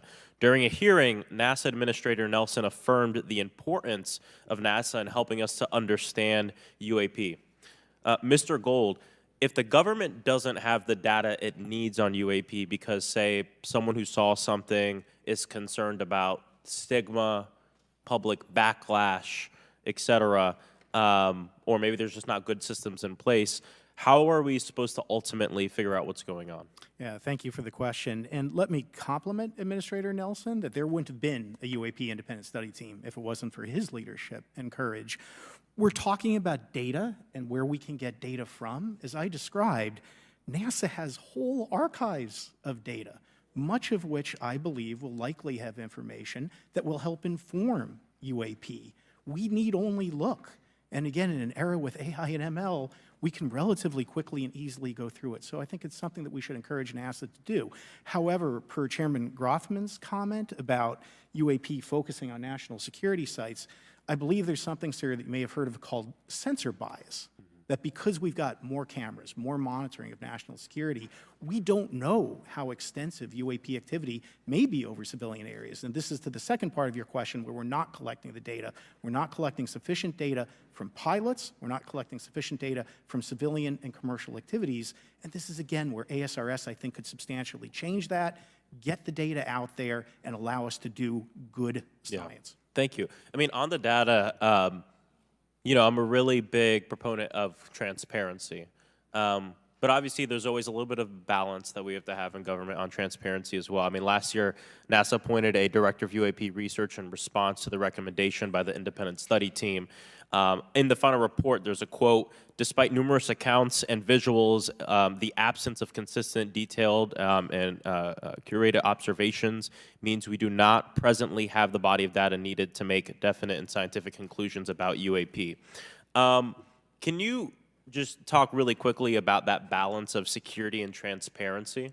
So I can say, having served at NASA, it is the most transparent organization I've ever been in. When we would have conversations of executive leadership, things would leak out almost instantly. So I can assure you, intentionally or not, NASA's very transparent. I don't know if many of you have worked with engineers or scientists. They love to talk. So I believe that NASA is a paradigm of transparency, but we must have the ability and the data to be able to be transparent with. And if we're not gathering that, if we're not looking at it, then we can't bring NASA into the game and get to that good science that you need. You know, it was about a year ago, I was touring a facility with a pretty senior government official. We went by a certain hangar and they said, yeah, that's, you know, a company leases that out. We don't really know what's going on in there. We have no way of knowing what's going on in there. And there was a few of those, in fact, while we were driving around this facility. To what extent do you think that some of the UAP out there comes from off the books or unauthorized experimental aircraft? I mean, I think probably the vast majority of UAP are drones, experimental aircraft, weather conditions, which is, again, why I say if we review the data, I think we're going to discover a lot about things we weren't even thinking about. But there is a percentage that isn't. And looking into those anomalies is how discoveries will be made. And relative to science, Congressman, if I can say, when NASA studies black holes, when NASA studies galaxies, we have instruments that are tailored to do so. With UAP, we're using cockpit gun cameras or cell phones. We could never do good science with that. And let me tell you, the NASA budget is under pressure. We need to make sure that the Artemis program is funded fully. We need to beat China to the moon and maintain our presence in low Earth orbit. So NASA would need more money to do this, but I think tailored instruments that would look at UAP in the same way that we have tailored instruments to look at astronomical data is important to gathering valuable and uniform information. If we were studying black holes by using fighter cockpit cameras, we probably wouldn't know that much about black holes. 100%. Well, I think it's important that federal leaders take the necessary steps to ensure that UAP does not pose threats to the American public as well, and that we have the necessary budgets to collect this data so we can actually see what's going on. And I'm fully supportive of funding the Artemis mission. I think it's very important. Also, a personal note, the pilot is a frat brother of mine. He is a member of the Phi Beta Sigma Fraternity Incorporated, and so I would love to see my fraternity make it to the moon. But Redwire is building the cameras for Artemis, so we will take some pictures of your frat brother and get them. There we go. Thank you so much. I yield back. Thank you. I will now recognize Ms. Luna for 5 minutes of questioning. Mr. Elizondo, to your knowledge, can you name the country and around time frame that the first back-engineered UAP program started? Ma'am, unfortunately, I would not be able to have that conversation in public. Can anyone on the panel name that? None of you? Okay. This next question is for Mr. Gallaudet. To your knowledge, have any USOs ever outpaced our submarines? Yes, ma'am. At what magnitude? I don't have the exact speed, but again, a witness came to me, a credible former submarine officer who observed it on sonar data. And this was in the 80s in the North Atlantic during a storm, and it outpaced his submarine by orders of magnitude. Are you aware of any hotspots that currently exist off our shores in North America? Not with sufficiently credible data, ma'am. Okay, we've heard reports of there potentially being hotspots, maybe entry and exit points. Have you heard of any of that? I have it not, ma'am, but my colleague here, Mr. Elizondo, does discuss some USO activity that he's observed in certain DoD databases. Mr. Elizondo, in regards to these aircraft being piloted by whatever they might be, non-human biologics, would you agree that it's likely that they are being piloted by some mind-body connection? Ma'am, I think it is safe to presume here that they are being intelligently controlled because some cases seem to anticipate our maneuvers, and in other cases they seem to, I came across an email where the word stalked was used in a very secure email between Navy officers discussing their ships being pursued by a UAP. In our previous panel, we had Grush, and he had testified to say that some of these were interdimensional beings. Can you speak on that at all? Ma'am, I'm not qualified, certainly as a scientist or otherwise, to speculate points of origin. I looked at everything from a scientific perspective. So if you look at, for example, instantaneous acceleration, which was one of the observables of the program that I belong to, ATIP, the human body can withstand about 9 G-forces for a short period of time before you suffer negative biological consequences, blackouts and ultimately redouts and even death. Comparison, our best technology, the F-16, which is it's an older platform, but one of our most highly maneuverable aircraft, manned aircraft, made by General Dynamics, can perform about 17 or 18 G-forces before you start having structural failure, meaning that the airframe begins to disintegrate while you're flying. The vehicles we're talking about are performing in excess of 1,000, 2,000, 3,000 Gs. So would it be safe to infer that they're living craft? I'm not prepared at this point to state for the record is something alive or not, because even that definition is hard. There was a time in science we thought that life required oxygen, and we now know that's not true. There are anaerobic bacteria that thrive in oxygen, environments that lack oxygen. And so also same with photosynthesis. When I was in college, I was told everything is derived from photosynthesis as a form of energy. In reality, that's not true. There are things that live off of chemosynthesis. So we're constantly having to reevaluate our understanding of what the definition of life is. Do any of you ever come across reports from people that claim to have firsthand experiences with these entities, whatever they might be, or these aircraft, and then as a result, whether or not they're religious, find that these things will automatically disappear? Anyone, and this is open to any of you on the panel. So just real quick, because I'm running out of time. Lou? Ma'am, I've always been a nuts and bolts kind of guy. When I was at ATIP, I was focusing more on the performance characteristics and less on the potential occupants. Okay, the reason I ask is because it seems like just based on our conversations that we've had, security perspective is A, that true? B, are you guys hearing the reports of that? And C, I think moving forward in regards to technology, Mr. Gold, if you can answer this real quickly, some of these aircraft, it seems that they are operating off of energy that we don't currently have. But just yes or no, in your opinion, if we were able to obtain that, would that impact humanity for the better or negative? Would certainly save us some money on funding on Artemis. Definitely. And this is a national security issue, that if there is such technology out there, we're not the only country that might have access to it. We don't want to be on the wrong end of technological surprise. Okay. Thank you guys for your time. All right, thank you. I will now recognize Mr. Garcia for 5 minutes. Thank you, and I apologize for stepping out. My governor is here upstairs, so I'm trying to get in between meetings, so apologize for that. I want to just start by just asking everyone on the panel or witnesses, and I had a chance to read all the testimony before, but just to set the agenda, just if we can go down real briefly, do you believe, just for the record, that the federal government, any part of the federal government, is knowingly concealing evidence about UAPs from the public? Yes, sir. 100%. Yes. Yes. Thank you. I also want to just go down the line. I know many of you have already said this, but I just, for the record again, just briefly, what do you believe UAPs could be or are? Strong evidence that they are non-human, higher intelligence. I echo my colleague's comment, sir. Genuinely do not know. Don't know, but we must find out. Okay, thank you. I appreciate those answers, gentlemen. I think this is obviously another remarkable hearing with just really important information, so I thank all of you for answering the questions. Admiral, I just want to go back to one thing. Now, last year, our subcommittee heard from 2 retired Navy pilots, Lieutenant Ryan Graves and Commander David Fravor, regarding UAPs. Actually, I think Ryan is here in the audience and been a great person to get to know and to have conversations with. He, of course, has been involved in the Safe Airspace for Americans Act with Chairman Graves, with Chairwoman Mace for UAP reporting by civilian aviation personnel.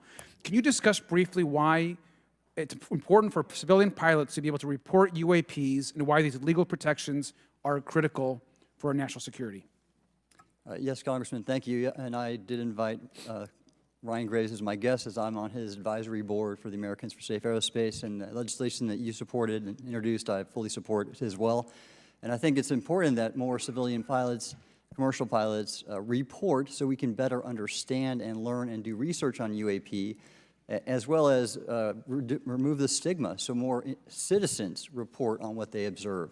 And also, it'll only contribute to aviation safety when we have a better understanding of where these UAP are, how they operate, and at what frequency and what capability level. So it's important for aviation safety, and it'll be important for moving science and research forward. Thank you, sir. And I just want to reiterate to my colleagues, I mean, this is a very bipartisan piece of legislation, and we just got to continue to get this through the Congress, and it's incredibly important that civilian pilots have the opportunity to safely report the UAPs that they are seeing or encountering in the air. And I can't express how critical this piece of what I believe is a larger collection of evidence and facts actually happen.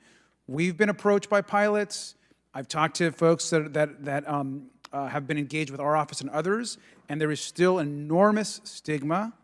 And essentially, we don't have a system where folks are feeling free to be able to report what they're seeing. And so I just want to reiterate that advocacy. Mr. Gold, in your testimony, you discussed NASA's aviation safety reporting system, a confidential non-punitive reporting mechanism.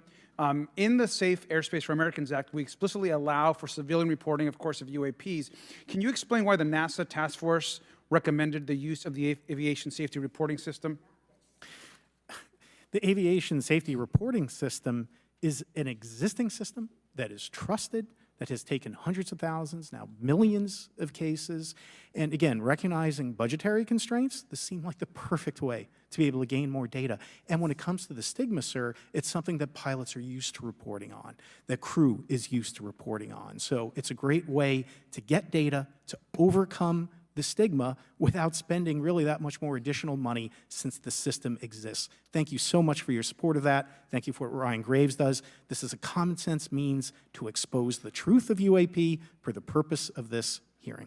Thank you. And I just want to also add, now earlier this year, as part of the House Defense Authorization Bill, the NDAA, I had filed an amendment to include the UAP Disclosure Act, which would create a UAP Records Review Board and exercise with exercise of eminent domain over UAP-related material, modeled actually on the JFK Assassination Records Collection Act, which is widely known. Now, the amendment was blocked, but thankfully the Senate included the amendment by Senator Rounds and Schumer for the UAP Disclosure Act. So I just again want to say that we should be pushing and ensuring the UAP Disclosure Act, which is bipartisan in its support, should move forward. And if I can just briefly, particularly Admiral, can you just briefly, as I close my time, explain why the UAP Disclosure Act would be critical for us and our national security?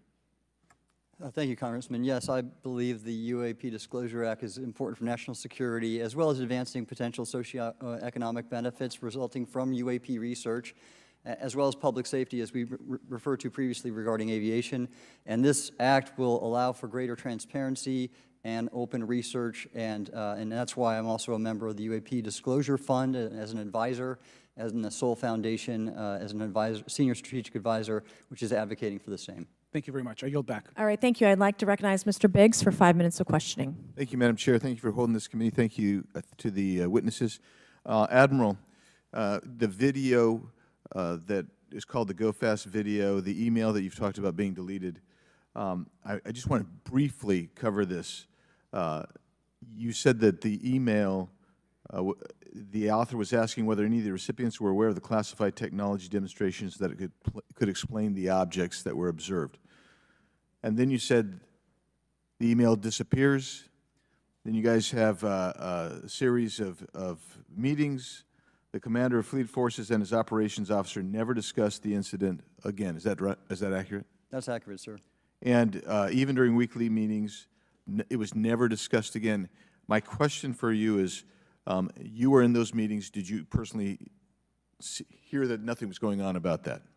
Yes, sir. I was in those meetings, and did you make inquiries about that? No, I did not, sir, because I inferred, since I had been read into other special access programs, that this UAP video was part of one that I was not read into, or any of the recipients, or the author of the email, and that an intelligence agency basically pulled it back and instructed the author of the email, hey, this is, you just conducted what they call spillage into a lower classification level, and when that's done, the procedures are basically to remove any of the communication. You're going to silo it.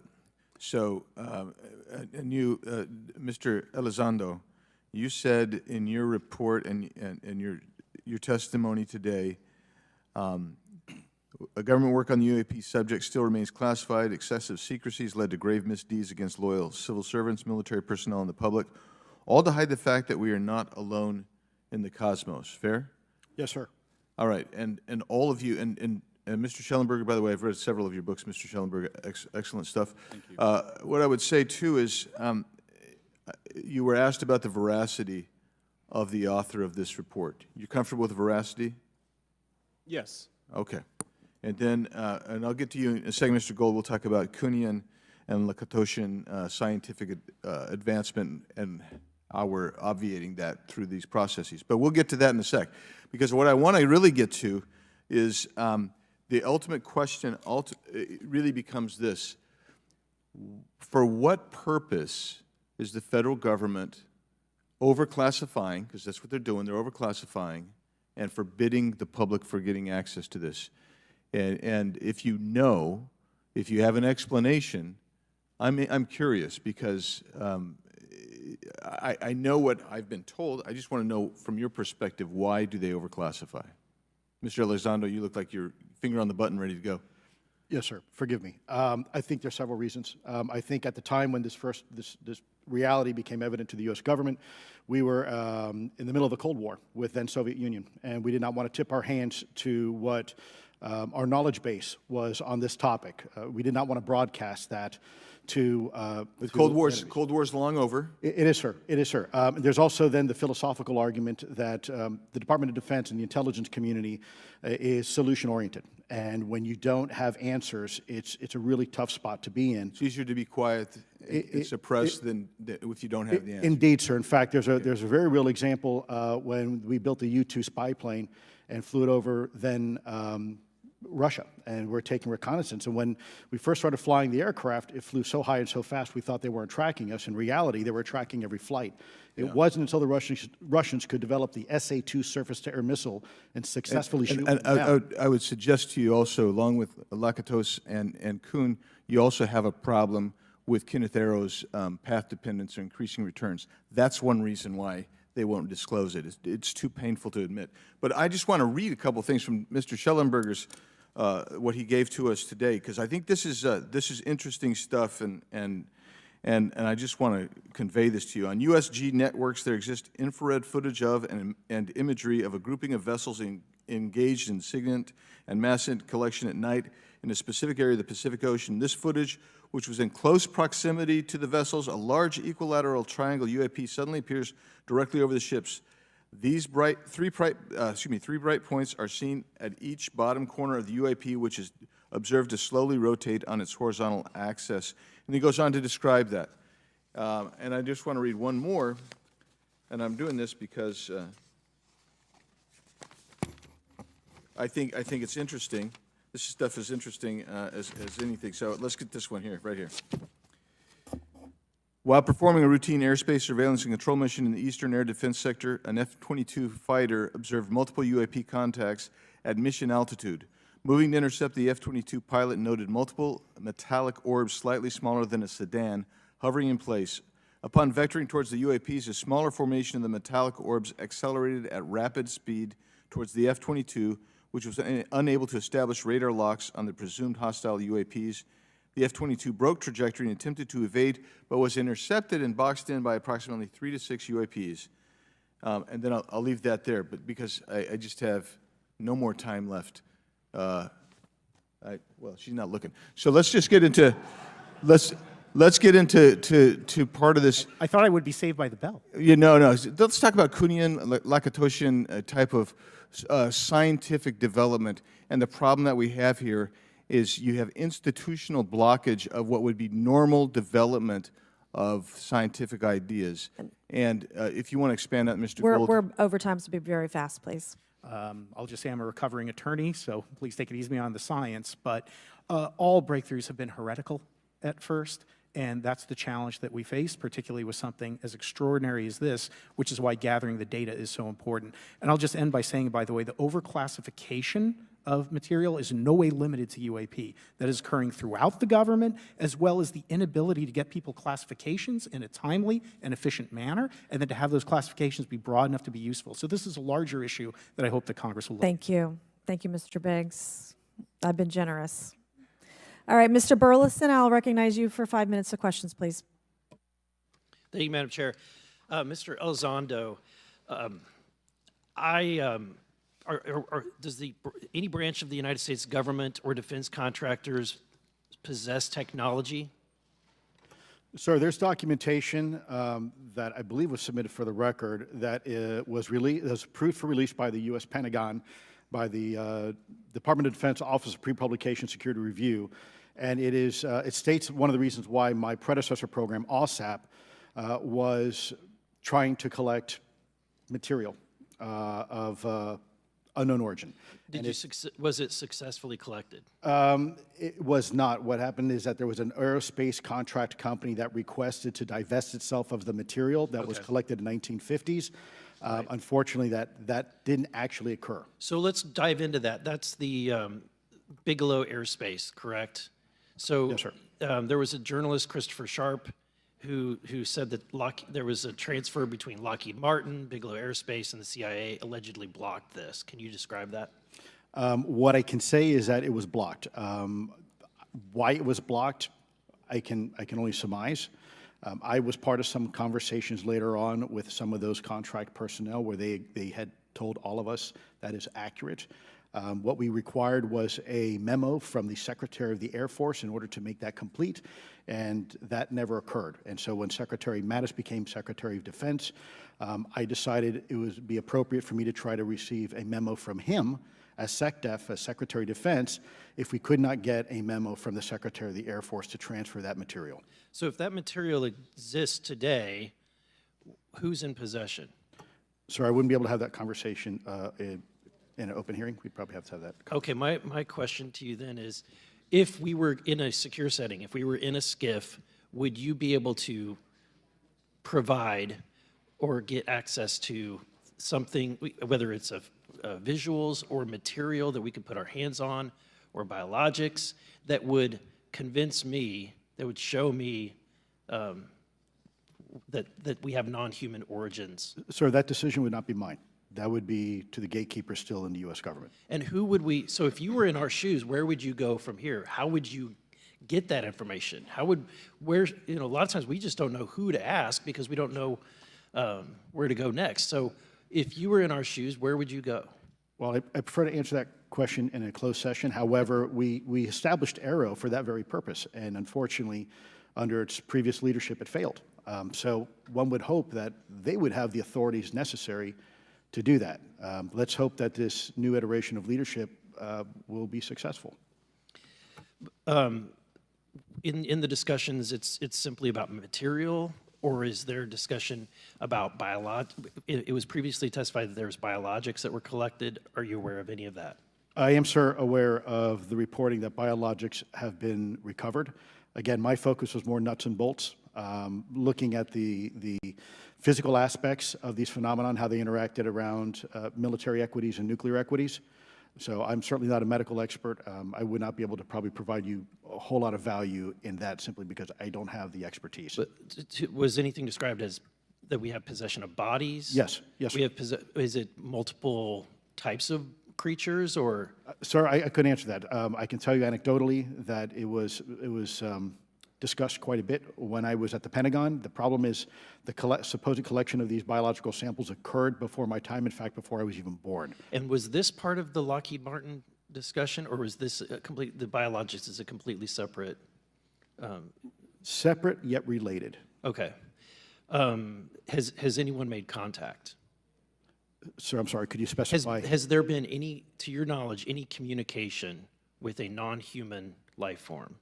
So the term communication is a bit of a trick word because there's verbal communication like we're having now. The problem is you also have nonverbal communication. And so I would say definitively yes, but from a nonverbal meaning, when a Russian reconnaissance aircraft comes into U.S. airspace, we scramble 2 F-22s, and we are certainly communicating intent and capability. I think the same goes with this. We have these things that are being observed over controlled U.S. airspace, and they're not really doing a good job hiding themselves. They're making it pretty obvious they have the ability to even interfere with our nuclear equities and our nuclear readiness. Is the United States government and our contractors, are they pulling technology from this? They're reverse engineering this? Sir, as I previously stated, and please forgive me, I am not authorized to discuss specifics about crash retrievals. I signed documentation with the U.S. government. What I can say was, after a very thorough review process by the Pentagon, what I wrote about, and that was my limit, unfortunately, that I was given. Thank you. Yes, sir. Thank you. I would like to recognize Mr. Timmons for 5 minutes of questioning. Thank you, Madam Chair. Mr. Elizondo, you just said something interesting. You said they don't seem to be hiding. They don't seem to be hiding. The UAP sightings are becoming increasingly brash, if you will. And, we've been hearing about these for years, but they've generally been isolated and not as consistent and over critical military installations. Would you say that's fair? Is this becoming increasingly often? Is it happening more and more? Great question, sir. Let me see if I can answer this for you. Certainly, there seems to be some indication that they're being provocative, meaning that they're, in some cases, literally splitting aircraft formations right down the middle. So that's an air safety issue. The question is it the frequency increasing? And really the response is, it depends. Yes, it's possible that there is an increase in frequency, but it's also possible that there's heightened awareness now, and there's also more pervasiveness of technology out there that's collecting this information and that can record this information. So we're not quite sure yet if it's actually an increase in numbers of these events, or is it that we have better equipment now that to record these things, and we have a better ability, if you will, to analyze these things. And that's my next question. It seems that a lot of these sightings occur near military installations. Do you think that these UAPs are intentionally targeting military installations, or do you think that we have increased abilities to monitor surrounding the military installations? Sir, maybe both. Part of my concern is we have something in the Department of Defense and the intelligence community called IPB, Initial Preparations of the Battle Space. And we use equities like ISR, intelligence, surveillance, and reconnaissance, and other type of equities and technologies to prep the battle space. And certainly, you know, if I was wearing my national security hat, even if there was a 2% chance that there was some sort of hostile intent here, that's 2% higher than we really can accept. And so we must figure out, there's a calculus, capabilities versus intent, in order to identify if something is a national security threat. We've seen some of the capabilities, yet we have no idea the intent. And so this is why this discussion is somewhat, I think, problematic from a governmental perspective, because we have no idea. Sure, thank you. Mr. Schellenberger, you're particularly familiar with the Langley Air Force Base incident a year ago? Are you familiar? Just from what I read in the Just news. from what you've read? Yeah. I would imagine a large percentage of the American population became aware of that with the Wall Street Journal article. Would you agree with that? Yes. And were you aware of that incident prior to the Wall Street Journal article? No. To the rest of the panel, was the Wall Street Journal article the first time that y'all were made aware of what was essentially an over 2-week UAP frenzy over Langley Air Force Base? Were y'all aware of this prior to the Wall Street Journal article? Anybody, show of hands. Yes, sir. Dr. Guyette, could you give me how did you become aware of it? A colleague of mine who I referenced previously, Chris Mellon, he wrote an extensive article about this, that there were other incursions of drones over Langley before this, as well as many, many military installations over the last 5 decades.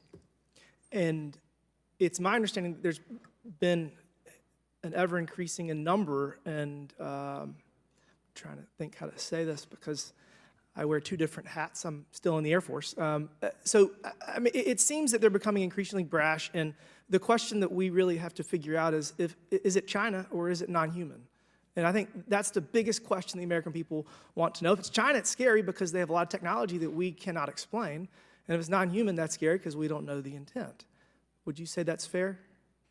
Yes, Congressman. And in fact, I really believe that we should use this hearing as a catalyst to improve and bolster our air defense capabilities and our maritime domain awareness capabilities, because obviously there are holes in it, whether it be UAP of non-HI direction or NHI direction, or, like as you say, sir, China or any other adversary.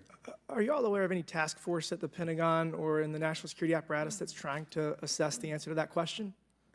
At the current moment, sir, no, but this is a great point.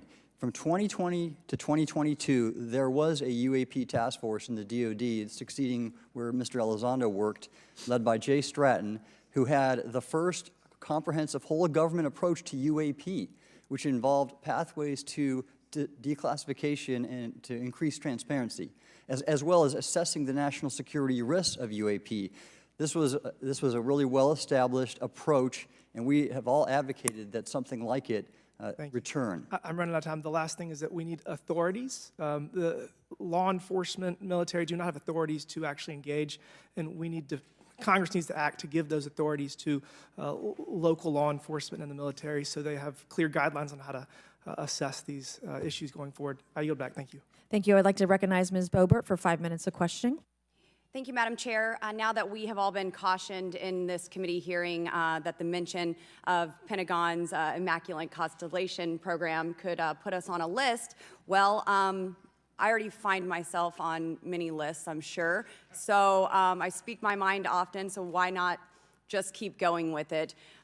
May as well just go all out and say it.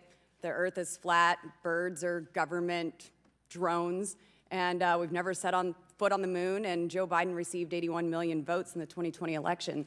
So let's just see how many lists we could get on here today. But Mr. Schellenberger, I wanted to ask you, I think I understand from this hearing that you would agree that classifying information like this is not in the best interest of the people. Is that correct? Yeah, I mean, with the caveat that, of course, I would support classification necessary to protect secrets essential to national security, but I think it's pretty obvious that there's overclassification. Overclassification, yes. And so in most instances, if they can't tell us what, do you think at some point they'll at least tell us why? President-elect Trump has repeatedly committed to greater transparency, both on the UAP issue, on JFK files, on COVID origins, and many other things. So I think that we need to make sure that the next administration is held accountable for that. Agreed. And this is for all four of you. Yes or no, please. I have many questions I want to get to. Are there any known instances of recovered materials or technologies that are not of human origin and maybe connected to any advanced bioscience defense programs within the USG? I don't know. I wouldn't be able to answer that, ma'am. I don't know. I don't know. Okay, so there are rumors that have come up to the Hill of a secretive project within the Department of Defense involving the manipulation of human genetics with what is described as non-human genetic material, potentially for the enhancement of human capabilities, hybrids. Are any of you familiar with that? Yes or no? No, ma'am. I am not, ma'am. I'm not. No, ma'am. Okay, I would like to know, with Immaculate Constellation, how does this relate to UAP activities, Mr. Schellenberg, in oceanic environments? Are there any instances where the Navy or other maritime forces have encountered UAPs that could not be explained by known technology or natural phenomena? Yeah, the Immaculate Constellation covers both terrestrial and oceanic, and there's actually a number of cases described in the report that occur in the ocean. And do you believe that there is a concerted effort by the Pentagon to keep Congress out of the loop regarding these UAP activities, specifically in our waters? Yes. I think it's about 5% of our ocean that's actually been studied in detail by man, and we've studied more of space than we had of our own oceans. And so are there any accounts of UAPs emerging from or submerging into our water which could indicate a base or presence beneath the ocean's surface? I don't know about a base, but as I mentioned, I had a different source entirely describe this pretty extraordinary footage that exists of orbs, of an orb coming out of the ocean and being met by another orb. Some would say that there's multiple hotspots where we see frequent activity. So in your investigations, have you come across any data or visual evidence like sonar readings or underwater footage of these UAPs? I have not beyond what's in the report. You've written about UAPs not only in the air but in underwater. Are there any specifics on what you've learned about the UAP activity in our oceans? Particularly, have you spoken with sources who have provided any evidence or eyewitness accounts of these UAPs interacting with our naval forces or being detected by our underwater surveillance systems? Nothing beyond what's in the report and then the specific case that I mentioned with the orb. So this report says it all. There's no other information that we are aware of regarding the activity within our waters. I have other sources that have told me, that have shared a significant amount of information, but they're not comfortable with me sharing it at this point. Okay. Are there any technological capabilities observed in these oceanic UAPs that seem to defy our current understanding of physics or our engineering capabilities? It seems like they all do. Yes, I would agree with that. My time is up, but I do appreciate your bravery, your courage for coming here and speaking today. And it seems like there's still some questions that we need answers to, and we will not relent until we get those to the American people. Thank you all. Thank you. I move to allow myself and the ranking member 5 additional minutes for questions without objection, so ordered. Mr. Elizondo, were you read into the Immaculate Constellation program? Ma'am, I would not be authorized to confirm nor deny the existence of any ongoing or past program, especially as it relates to a special access program, either by name or trigraph. Okay, and then does the U.S. government or private contractors, do they work with other foreign countries, China, for example, to exchange data, quote from a source, that intelligence data about UAP? Let me see if I can answer that a little bit more generally, ma'am, if I may. We do have foreign material exploitation programs. That is something that is widely known, and that term itself is unclassified. How exactly that works becomes a bit sensitive. A discussion we could certainly have in a closed session if you like. We do work with international partners and allies quite often, not just in military exercises and workups, but in other intelligence efforts as well. In terms of material that's given to private contractors, is certain material given to certain contractors because of their experience? So for example, if it's related to submerged and undersea propulsion, would it go to a general contractor like General Dynamics? Yes, ma'am, absolutely correct. Different contractors have different levels of expertise. What's Lockheed's expertise? Aerospace, ma'am. In the UAP space, that's all that, they wouldn't do submerged? No, I didn't say that, ma'am. Okay. Lockheed Martin and others do quite a bit of work both in our atmosphere, in space, and even underwater. There are certain efforts to. It's a tough question you're asking. You put me on the spot here. I'm looking for the answer. Yes, ma'am. No, they are involved in a lot. I would rather let Lockheed Martin explain the different domains that they are involved with. Probably I'm not authorized to discuss that, but they are involved in a lot of different areas and domains. Admiral, flight safety risks for our pilots, based on what you've experienced and seen in your career. They're extensive, and the one exercise I referred to where I received the email that was then deleted was the pilots, and this is worth bringing out. There are debunkers out there who have said the Go Fast video was just a balloon. That was only one video that was released. There were dozens of these encounters that pilots, friends of Ryan Graves, who's in this room right here, witnessed and caused significant safety concerns. And to almost call out an exercise and shut it down, which is very compressed, and the carrier's getting ready for deployment, and the pilots have to get certified to land on a carrier. It's extreme, to say the least. All right, I have two last questions. Real quickly, Mr. Schellenberger, how do we get more whistleblowers to come forward? Well, this hearing does, is very important, and obviously, I can't encourage whistleblowers to obtain information, but I can guarantee that I will protect them and go to prison to protect their identities if they come to me. Yes, sir. Okay, my last question. The first hearing we had on this, I'd never been briefed on UAPs or what they were, biologics, non-human, et cetera. How would you define, each of you, my last question, how would you define non-human biologics, non-human intelligence? What are we actually talking about? Admiral, and we'll go down the line. I don't think it's a stretch when you look at the diversity of life on this planet and the size of this universe to think that there would be more diverse, higher order, non-human intelligences throughout the universe, and that's probably what's visiting us. I would take the scientific approach. The definition would be the ability to react to a stimulus in a manner that requires an intellectual thought process. I just don't know. I think we must be modest in our assumptions that we're looking for intelligence. That could be biological, it might not. Non-biological, but what non-biological intelligence, what does that mean though?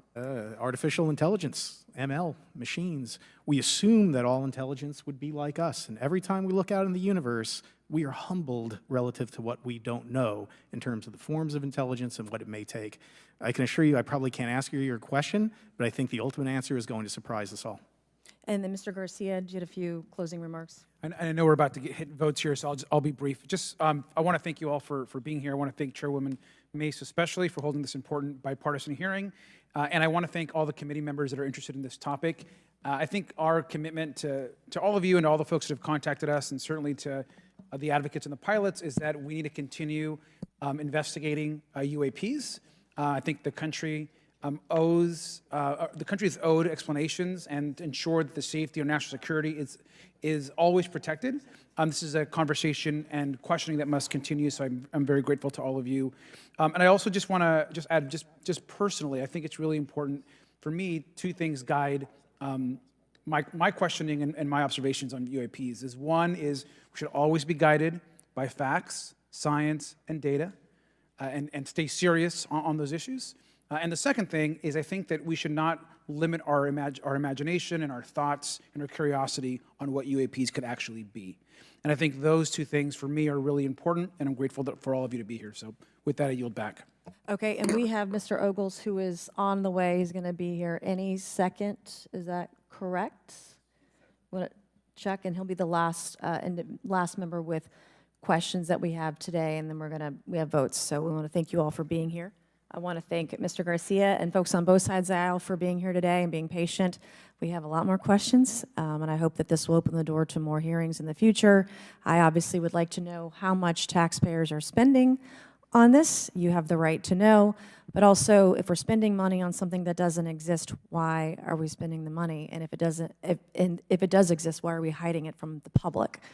And of course, our national security is a huge issue, because if there's technology that could harm us or our allies that are in the hands of our adversaries, we obviously want to stay ahead of that to the best of our ability to ensure that that technology is not in the hands of someone who could use it against us or our allies anywhere in the world. So, Mr. Ogles, you're just in time, babe. I will recognize you for 5 minutes of questioning before we head on out today.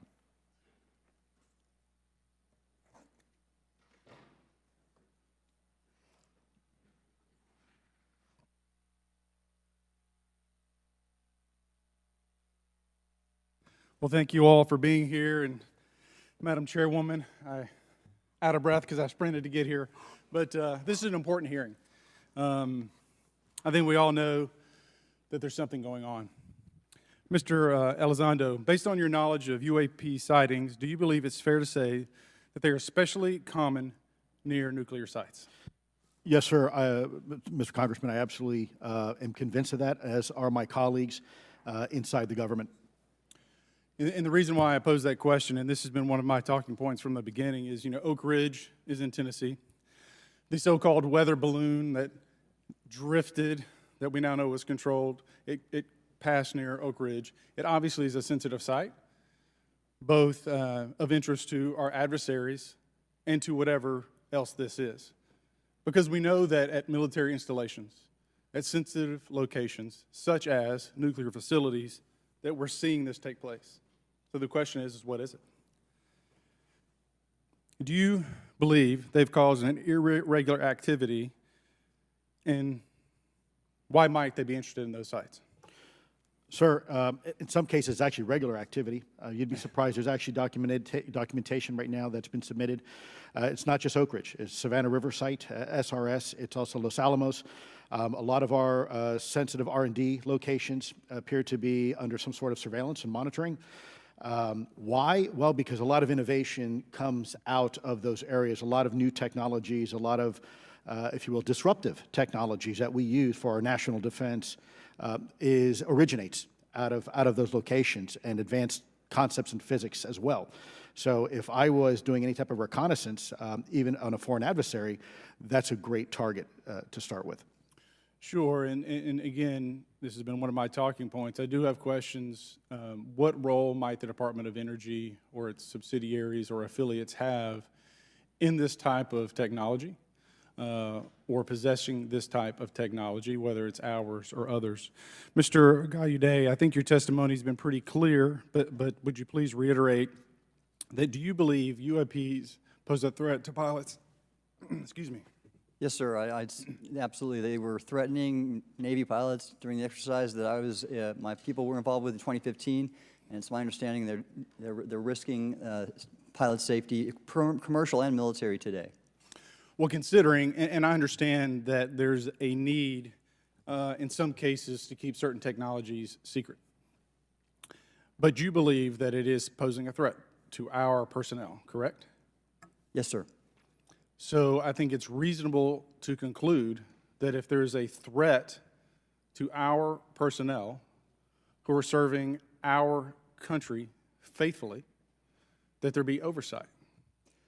100%, Congressman. And in fact, that's the one thing that we've not talked about enough during this hearing is the fact that the government executive branch not sharing with Congress what it knows about UAP infringes on your legislative and oversight responsibilities to such an extent that's very concerning. I mean, what else are we, if you look at national security or intelligence or foreign affairs or appropriations, you all have oversight and legislative responsibility regarding those. This UAP issue may be the greatest issue of our time, and it's being hid from you. Well, I mean, and to your point, I think we've seen over the decades that we have certain adversaries like China, like Russia, that technologically speaking are not as advanced as us, that they lack some of the lethality that we have, and that we've seen that they've gone after our technologies and in some cases succeeded, in particular with missile technology. And so again, my concern, whether this technology emanates from us or otherworldly, that we know that we possess it. And where's the accountability? Where are the stopgaps? What are the guarantees that if this were to fall in enemy hands, that it isn't immediately weaponized against us? And I'll say this, it is clear from my experience and what I've seen that there is something out there. The question is it ours? Is it someone else's? Or is it otherworldly? And Madam Chairman, I would posit that as the legislative body, as the regulatory body, we must know. And anyone who prevents us from gaining access to that information, I would consider that criminality. Because we have U.S. personnel who may very well be in harm's way. We have technology that ultimately may threaten our very existence. With that, Madam Chairman, I thank you for your indulgence, and I yield back. Thank you, Mr. Ogles. And with that and without objection, all members will have 5 legislative days within which to submit materials and to submit additional written questions for the witnesses, which will be forwarded to the witnesses for their response. If there's no further business without objection, the subcommittee stands adjourned.